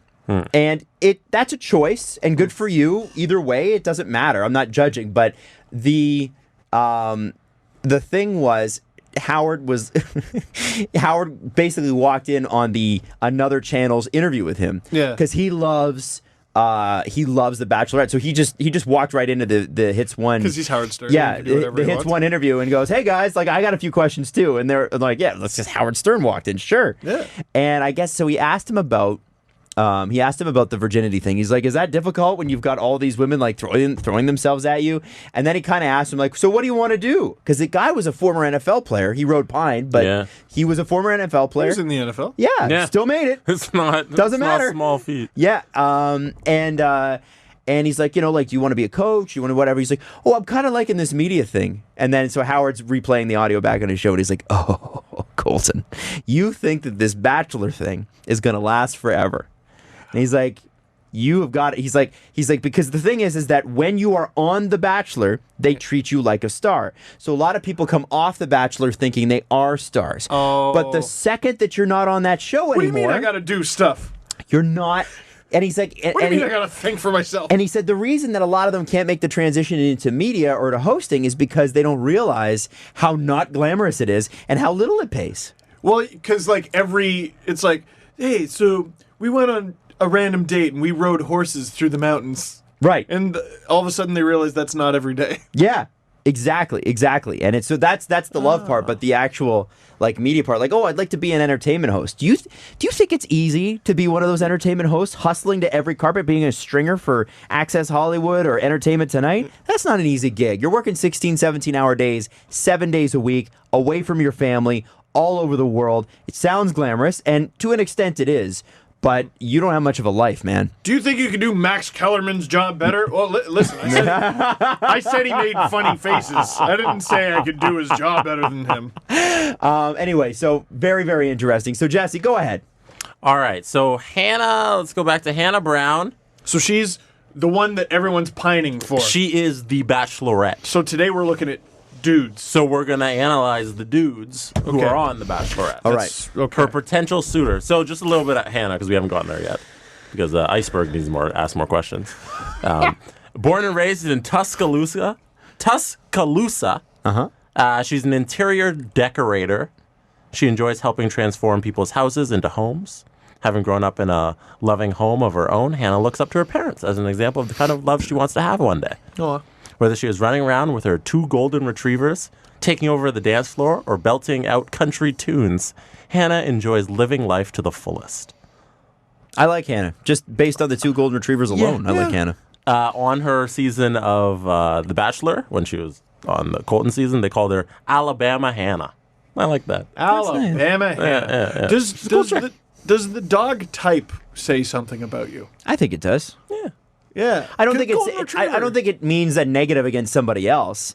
But if you are a dog type, unless you're one of those psychotic dog owners, you're crazy and you like everybody's a little crazy with their dogs, but the extras. Yes. Unless it's that, then yeah. Just I think say my wife. Usually we can get along. No, she's not like that. I know. She's cool. All right, Jesse, who do we got? All right. So for this one, I've organized the interesting guys because, like, who cares about the guys who are nice and cool? We don't want to talk about them. So we have 3 categories. We have funny name guys. We have red flags / they like weird things in their bio. Okay. And then 3 is douchebags. Nice. So And that's about it. so those Sweet. are the 3 categories of the guys. All right. We're gonna kick it off with the funny name guys. All Okay, right. funny name guys. Funny name guy number 1, Chasen. See, Jason's a normal guy. It's just his name is Chasen. Mm-hmm. So He finished his career with the Prince Albert Raiders, and now he wants to find love. so just a little bit about Chasen. He's a good guy. According to Chasen, women always love a man in uniform, so naturally he became a commercial airline pilot. Chasen is a soft-spoken charmer who refers to himself as the forever wingman, pun intended. Now he's ready to spread his wings and find his love of his life, hopefully in Hannah. Spread his wings! He flies planes! I love this guy! Small note about Chasen, he once bought a Tiffany necklace for his girlfriend, but she dumped him before he could give it to her, so he gave it to his sister. Aww. I don't know about that one, Chief. Also, can we just throw it out there? He put that in there. Like Yes. he came with that story. He was Yeah. like, "Hey, listen, I know there's a lot of guys who are good looking and have great hair, but did you hear the necklace story?" Structured and theme, structured and theme, Yeah. structured and theme. Random and sort of out of place. Okay. I think I know how the contribution went. The other guy in the funny names guy category is John Paul Jones. Wow, Now- the drummer for Led Zeppelin? No. No, actually, that's the bass player. Sorry. John Paul Jones is that you must refer to him as John Paul Jones. Hate him. His bio reads, John Paul Jones is a financial analyst from Maryland who is here looking for the real deal. When John Paul Jones is daydreaming about his future wedding, he enjoys traveling the world and contemplating the meaning of life. Could Hannah be John Paul Jones' future bride? When referring to John Paul Jones, always use his full name, John Paul Jones. Okay, so John Paul Jones actually is the bassist from Led Zeppelin. John Paul Jones is also the United States' first well-known naval commander from the American Revolutionary War. And he's also a contestant on The Bachelorette. Wow, it's amazing that he's lived that long. John Paul, and you know what I hate about him Yeah. the most? He's going on a TV show, and now I'll never forget his name. It's true. Because, first of all, it's John Paul Jones, and he's making you say John Paul Jones. By the way, my brand is, while I come on the show and look for love, might I remind everyone what my brand is? John Paul Jones. Shut up, JPJ. No, and now you know what your job is if you're one of the other guys in the house. Oh, yeah. Never call him that. You call him like Johnny Boy. Because everything that's not John Paul Jones. Something as wrong as possible. Call him Jay. Oh, that's a good one. Jay. Yeah. Jay. Dude, don't call me that. All right, JPJ. Hey, PJ. Call him PJ. Call him Pajama Boy. Next up are the red flag / they like weird things guys. All right. Number 1 in this category is Cam.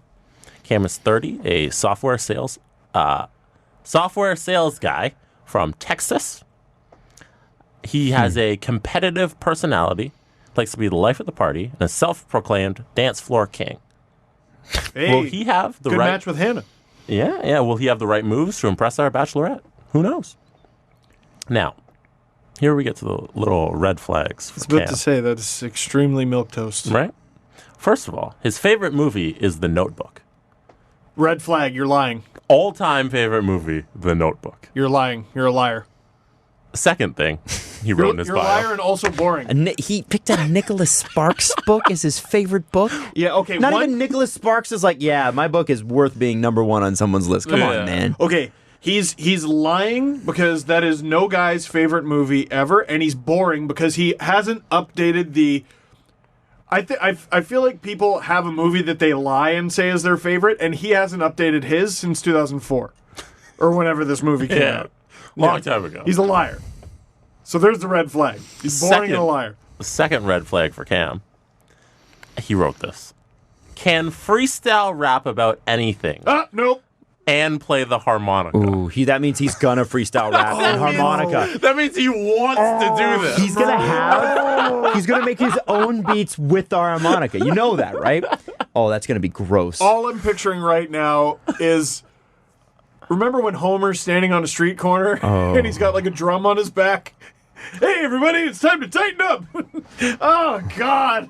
Also, if you're curious, this is the man who says he can freestyle rap about anything. Oh, no. Cam. No. No. I'm not Even feeling if he it, Cam. could, some people you just don't believe it. Also, you just don't want to hear it. Yeah, I don't sometimes you care. go down. Even if you might be a good singer, I don't really want to hear you sing in my face. Shut up. All right. Next up, Connor S. There's a couple Connors. Connor S., 24, an investment analyst. He's a travel junkie looking for a partner who can make lifelong memories. Not only is he easy on the eyes, he considers himself a true gentleman. His family is the most important thing to him, and finding someone to start a family is high on the list of priorities. Can I just say I hate the term lifelong memories?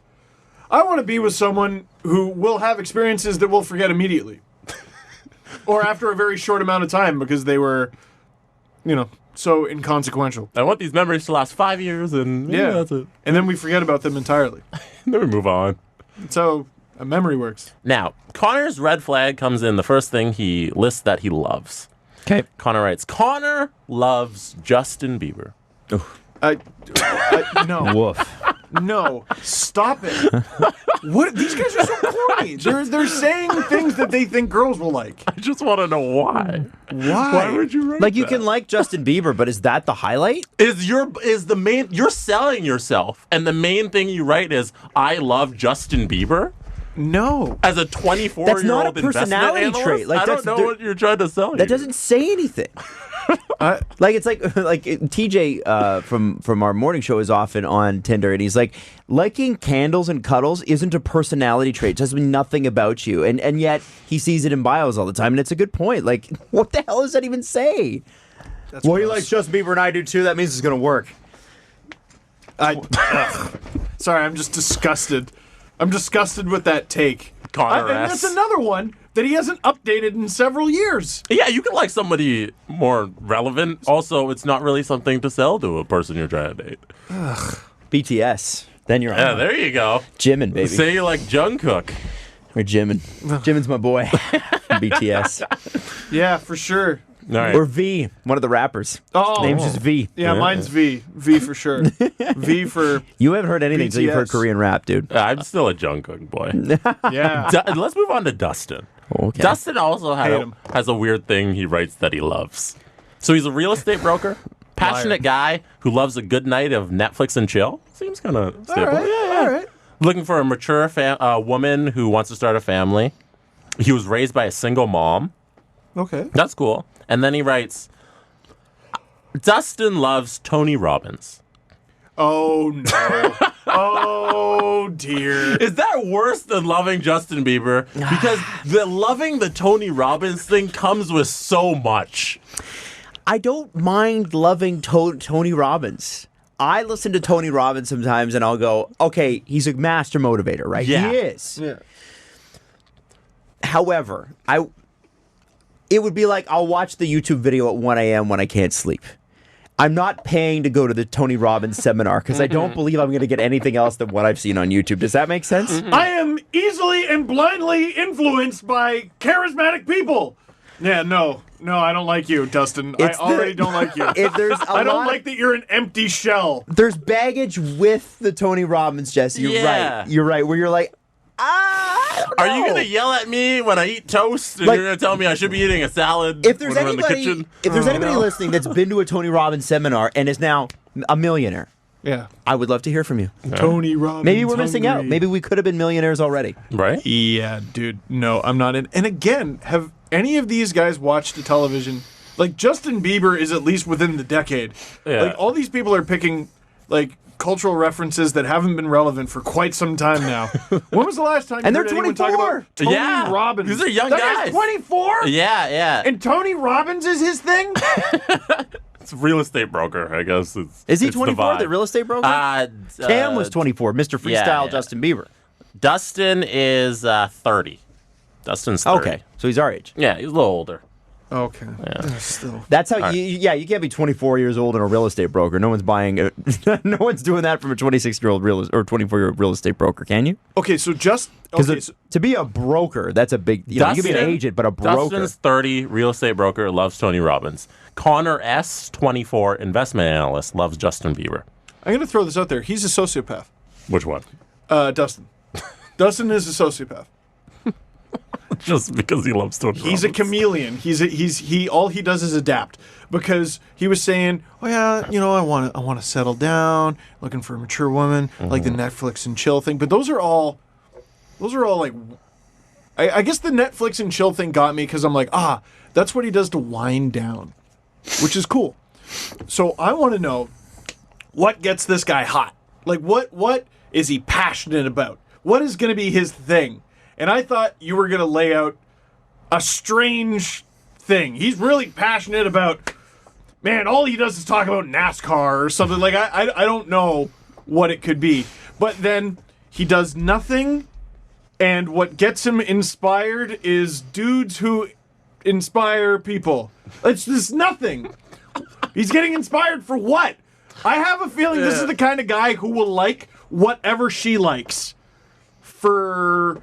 There are people that I've dated. And then he's a ticking time bomb. There are people that I've dated in the past that don't have a thing.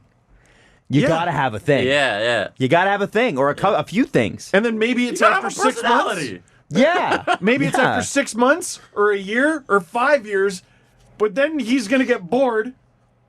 Or you're going to get bored. Yeah. And then Hannah's either going to get bored with him, or if he gets bored, Hannah's going to go, oh, okay, I know what I need to do to get him out of the rut. We need to go do his favorite thing, which is, what? Mm-hmm. Exactly. Yeah. Oh, shit. I've been dating this guy for 5 years, and I don't actually know anything about him because he just latched on to everything. Dustin sucks. Keep going. Yeah, I hate him. You just need people with diverse interests. Justin doesn't sound No, like because that. there are bad boyfriends who are bad and unhealthy and they're toxic. Dustin seems like classic time waster. He seems like the kind of guy who, when you break up with him, you're like, I wasted 5 years of my life. And got that nothing wasn't out good. of it. It wasn't bad. It wasn't anything. Yeah. People, beware of Dustin. it's good to be bad or good to be good. It's not good to be boring. He's nothing. He's nothing. All right, Jed. Jed almost made the funny names category. But Okay, trucks. Trucks? Yes. No. He's a adventurous singer-songwriter from Tennessee. That was okay. Come on, trucks is built into Tennessee. Well, okay, I assume he owns a truck. Probably a Ram truck. Yeah. Or a Volkswagen truck, because I have to. Don't think that exists. Yes, it does. I don't think there's a Volkswagen pickup. No. Yeah, for sure there is. Do you drive around your Volkswagen while drinking Crown Royal? No. You don't. Because that's illegal. Remember those commercials where it's, hey, but it's alcohol free? Yeah, maybe still don't do it. Anyway. So Jed, he's a singer-songwriter. All right, cool. He's like vulnerable, wants to settle down, blah, blah, blah. But then he writes, can rap Nicki Minaj's part in Bottoms Up flawlessly. As a trait. The Trey Songz song?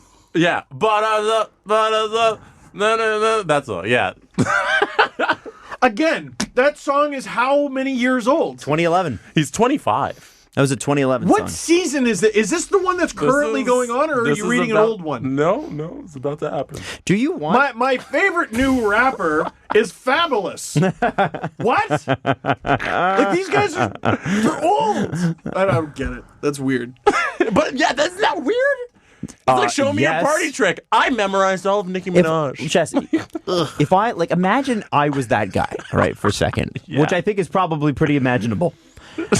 Guys like me would just it's like, oh, you've got shitty talents that Now no I'm one imagining likes. you rapping and I don't want No, can you, well, God. dude, can you imagine? I came up to you guys at a party and be like, "Hey guys, I've been really working on this. Can I?" Oh, that's no practice. You Yeah. have to practice that. You can't just pick that up No. by listening to the song a couple times. No, you have to go on Rap Genius, read Yeah. the lyrics, Salt all listen around back that in your- rim. Like- you know, like that because she's like in and out, Oh right? yeah, that's a great verse. Like Yes. she kills it. Oh, yeah. I don't need to hear Jed kill it. I don't want him to hear Trey. I was like, yo, Trey, can you buy me a bottle of rosé? Like, I don't want to hear that rapped at all. And she also does the Nicki Minaj thing. Does he do that as well? I don't know. Hey, hello, I'm a hell of a guy.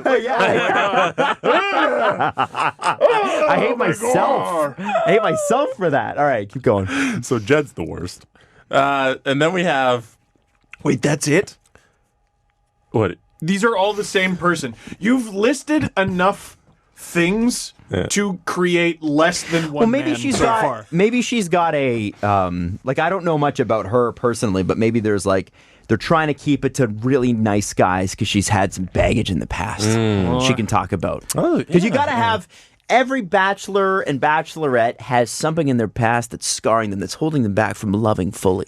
That's why. And it's up to you, Justin Bieber fan, who can rap Nicki Minaj and probably play squash, to say to them, you know, I can unlock this, and then have Nicki Minaj raps, and then you guys fall in love and sail off together. That's why I think I would don't know. rather the contestant who's like, hey, my name's Chet, and I wear Ed Hardy shirts, and my car is your mom. Like, I just like, mom. I just like the Total douchebag. Yeah. the open douchebag. Yeah. Chameleons like Dustin who are like, I'm whatever you want me to be. Yeah, you're right. That is the so bodies are much more buried somewhere in conniving. their property. Yeah, the psychopath Yeah. thing you said before is so true. Yeah. And if you pick Chet, I mean, you know, hey, it's a free country. You do you, boo. You do whatever you want. Right? But the manipulator, the chameleon. Yeah, All when right, you're on that's who I'm Unsolved afraid of. Mysteries later in life, What do you you'll guys know why. think about Scott? 28, software sales executive. He's Hannah from loves computers. No, yes. He's from the Windy City, Chicago. When he's not closing deals, he likes to day drink with his buds on rooftops and watch sports. All right. Scott says he's a great catch because I'm employed with a real job and have friends who are a blast to be around. Oh, he's a normal dude. And then- that's still pretty normal. And then under things he likes, it says Scott is an admirer of Kris Jenner. Period. I don't know what that means. I don't know what he was trying to get out of that, but Scott is these an all- admirer of Kris Jenner. These all sound like dudes who don't know anything about women who are just randomly flipping through a magazine and going, the Justin Bieber. All right, write it down. They all shared the same magazine. And it was the one in the I lobby. landed on that page. You already did that? All right, here, I'll go to another page. And Kris Jenner. It's like the same magazine in a doctor's office. Yeah. But it's from like 2011. It's been there forever, like a doctor's office. Yeah. So Mateo, 25, management consultant. Mateo grew up all around the world, living in places such as Austria, Kenya, before settling in Atlanta with his family. Graduated from Georgia Tech and has a degree in mechanical engineering, which is very helpful in getting his virtual reality startup off the ground. Wow, very successful. Geez, before you continue, that is easily far and away the most interesting person so far. It's interesting you just stopped me right before I was about to read the next sentence, because that's where we take a hard right turn. Okay. You know that meme about the highway? Yep. Yeah, and this is where it comes. Okay. It says, on the side, Mateo is a sperm donor who has helped create 114 children for all types of families. And there we go. On the side, Mateo comes. Come on, Adam. That's what Mateo does. That's a load of garbage that you just said Oh, there. God. I'm sorry if your children are in the car. It's It's marked explicit, and we're rarely explicit. If I Yeah. make one joke about something that people do, I thought I would apologize. We're not even dumping on the guy. I was just saying how he had so much spunk. Dumping on. Also, I just want to say, isn't it in American clinics you get paid for it? That's why he does it on the side. It's a side hustle. So here's how I love how they framed this. Read it for me one more time. So on the side, Mateo is a sperm donor who has helped create 114 children for all types of families. Okay. So, think about how that was worded. Mateo needs extra cash, so he goes to a clinic, does his thing, hands the nurse the cup, and leaves and collects his check. But he's created children for all types of families. Now, that is true, but it was worded in such a way that Mateo is some sort of sperm champion. The truth and is, he's trying to, he's doing this at a charity. No, he's not. He's getting paid for it. There's nothing wrong with that. 114 times he sat there at his house and was like, I don't have any money. What am I going to do?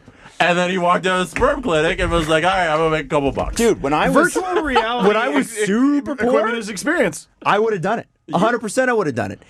So I don't, but the way they worded it is like, it's like Mateo the sperm champion just dropping it at people's doors going, you're welcome, everyone. You are welcome. Now I'm just picturing... to a diverse community of people who can't have children. Now I'm just picturing all these random big-headed loud people walking around Calgary in a few years. Listen, I was broke. Harry too. Walking around Halifax and Barrie. Listen, man, all the dudes in this neighborhood have big butts. Yeah. Why are there so many bad sports takes in this town all of a sudden? Like, come on. Like, okay, I know that ultimately it was a good idea, but the way he's it's like he's not motherfucking Teresa, okay? But he legitimately helped 114 people have children that they wouldn't be able to have. That's true. But don't frame it like he's Jesus. It's not the Pope. It's also Mateo, giver of life. Man, that's what they need to change his name to, giver of life. Also, shout out to Mateo for being the first interesting one. Yeah, hey, that's true. The literally first interesting one. Everybody's got to have their thing. Mateo's thing is the clinic, baby. Sounds put together, sounds successful, and wow.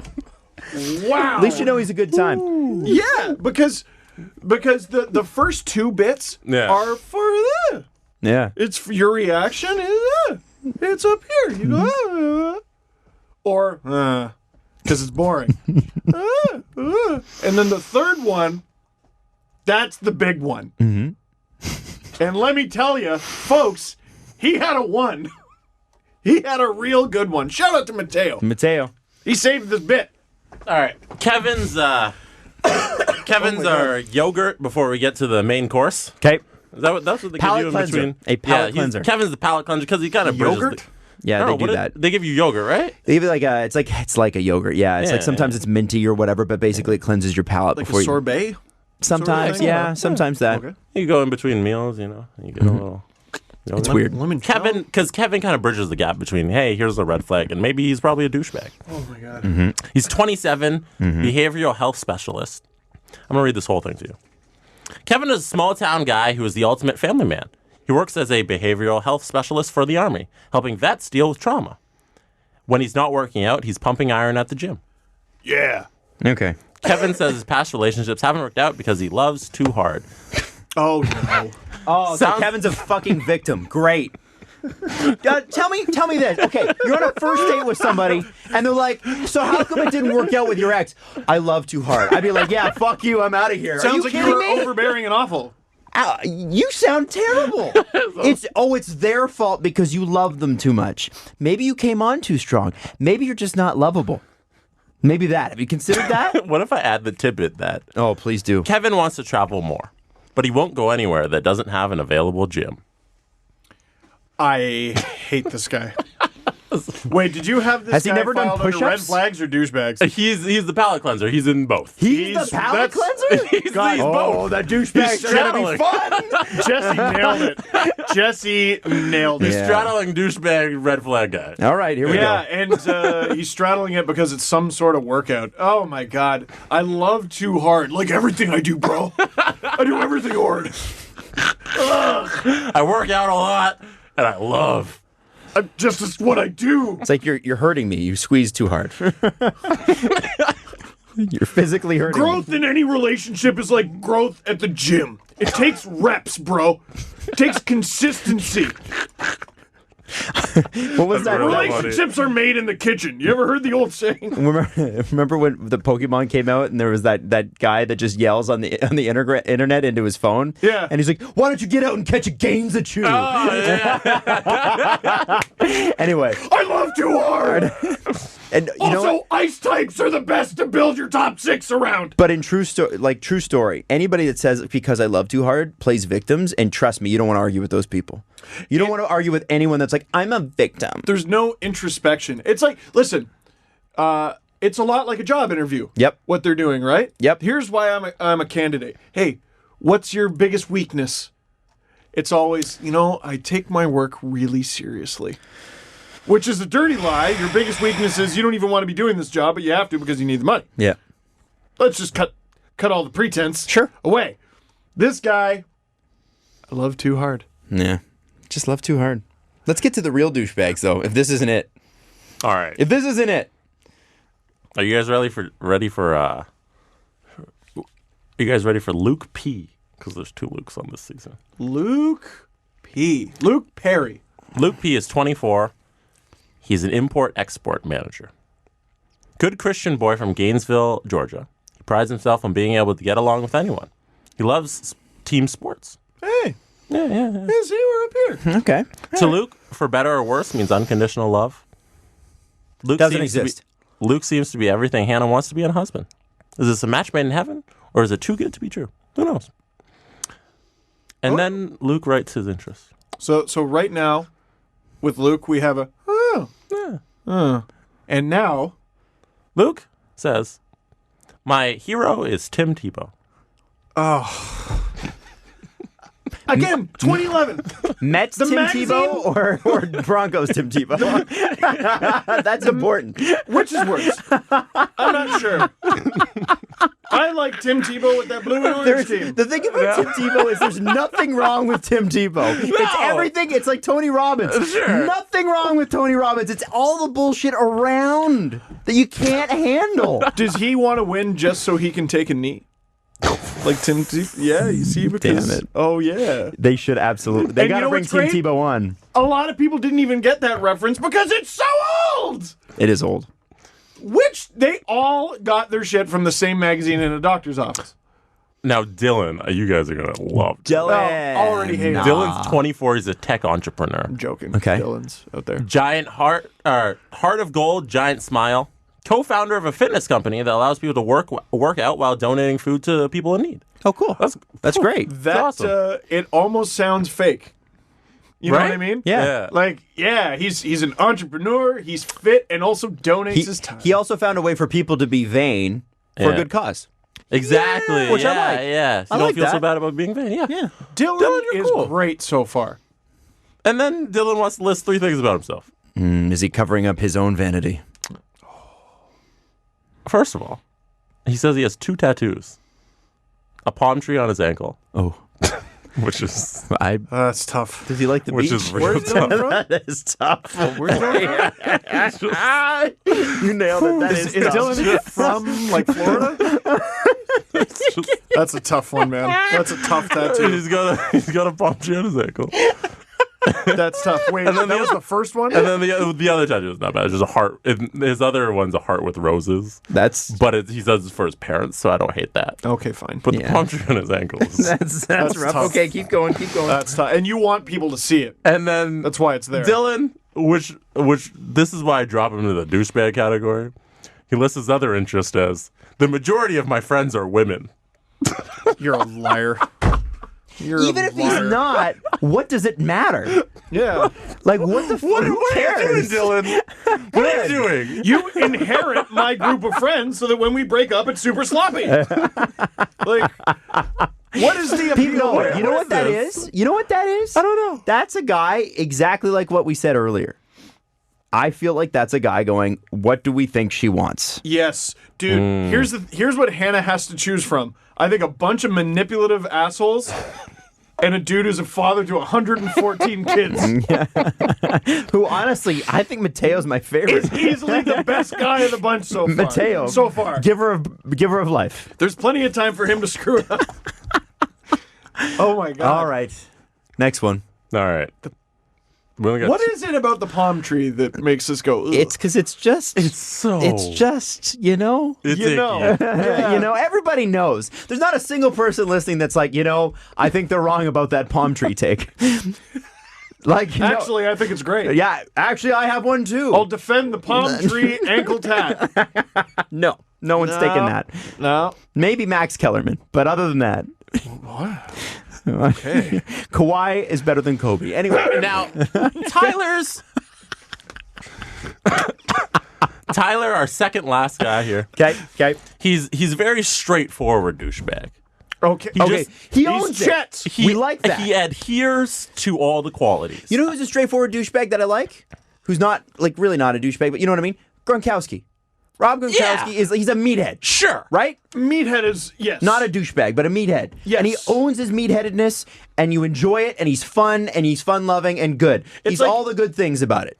Meatheads and douchebags, they share certain parts of a Venn diagram, but they are different things. They are different things. Yes. Tyler G., psychology graduate student. No. Very laid-back guy with a go-with-the-flow kind of attitude. He avoids clubs at all costs and Don't blame him there. and would much rather spend time watching, reading, going to Soul Cycle, or relaxing on his boat. Okay. Wait. Have we gotten to the red flags yet? No, we're already there. It's No in the first one episode. likes Soul Cycle. Or relaxing on his It's boat. like an addiction, Steve. Oh, God. It's a way of life. Yeah, it's a commitment that you make to yourself. Bro. Oy. I live. No, I don't want to say where I live. Never mind.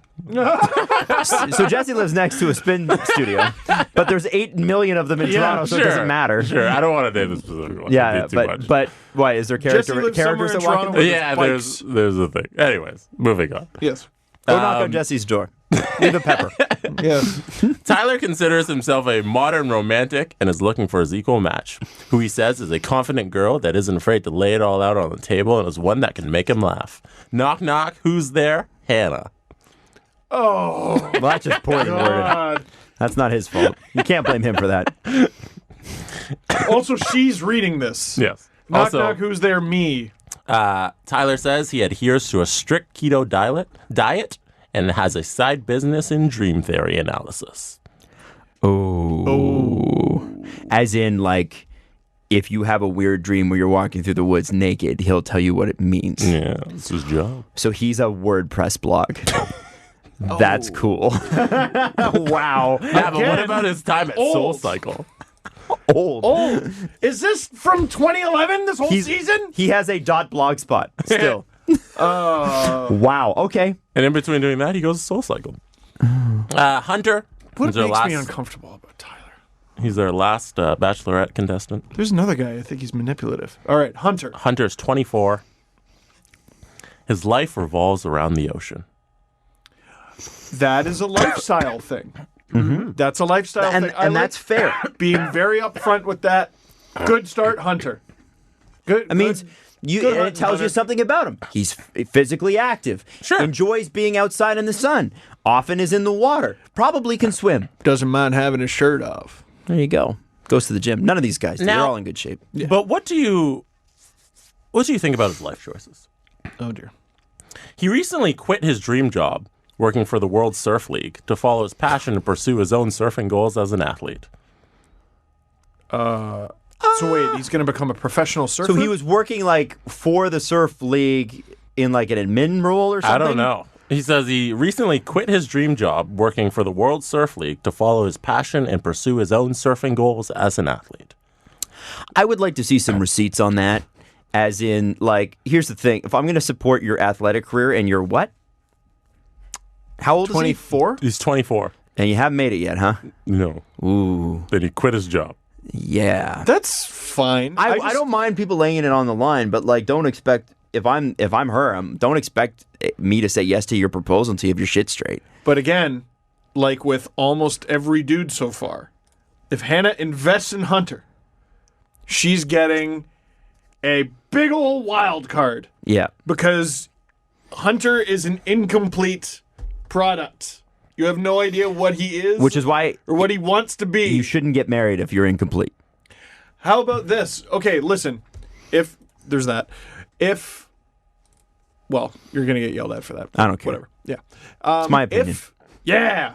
Screw it. Also, Bruce Cassidy's garbage. He's irrelevant. Said Adam Wilde.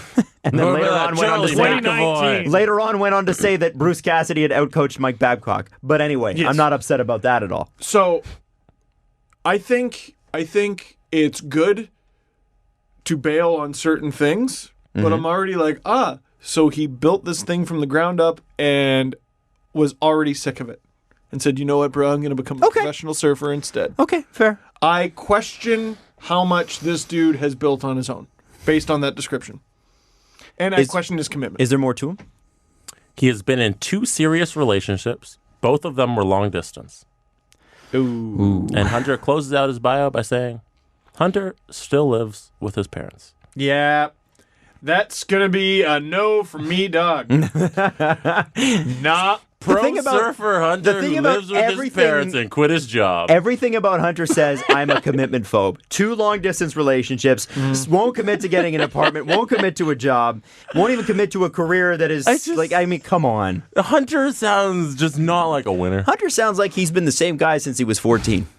And some people just are. There's also something to be said about long distance relationships where they're hard, but in some ways they're also easy. Yeah. Oh, yeah. Because You call them at the end of the day. That's it. Yeah, if you're not a good fit, I think it's easier to maintain a long-term relationship.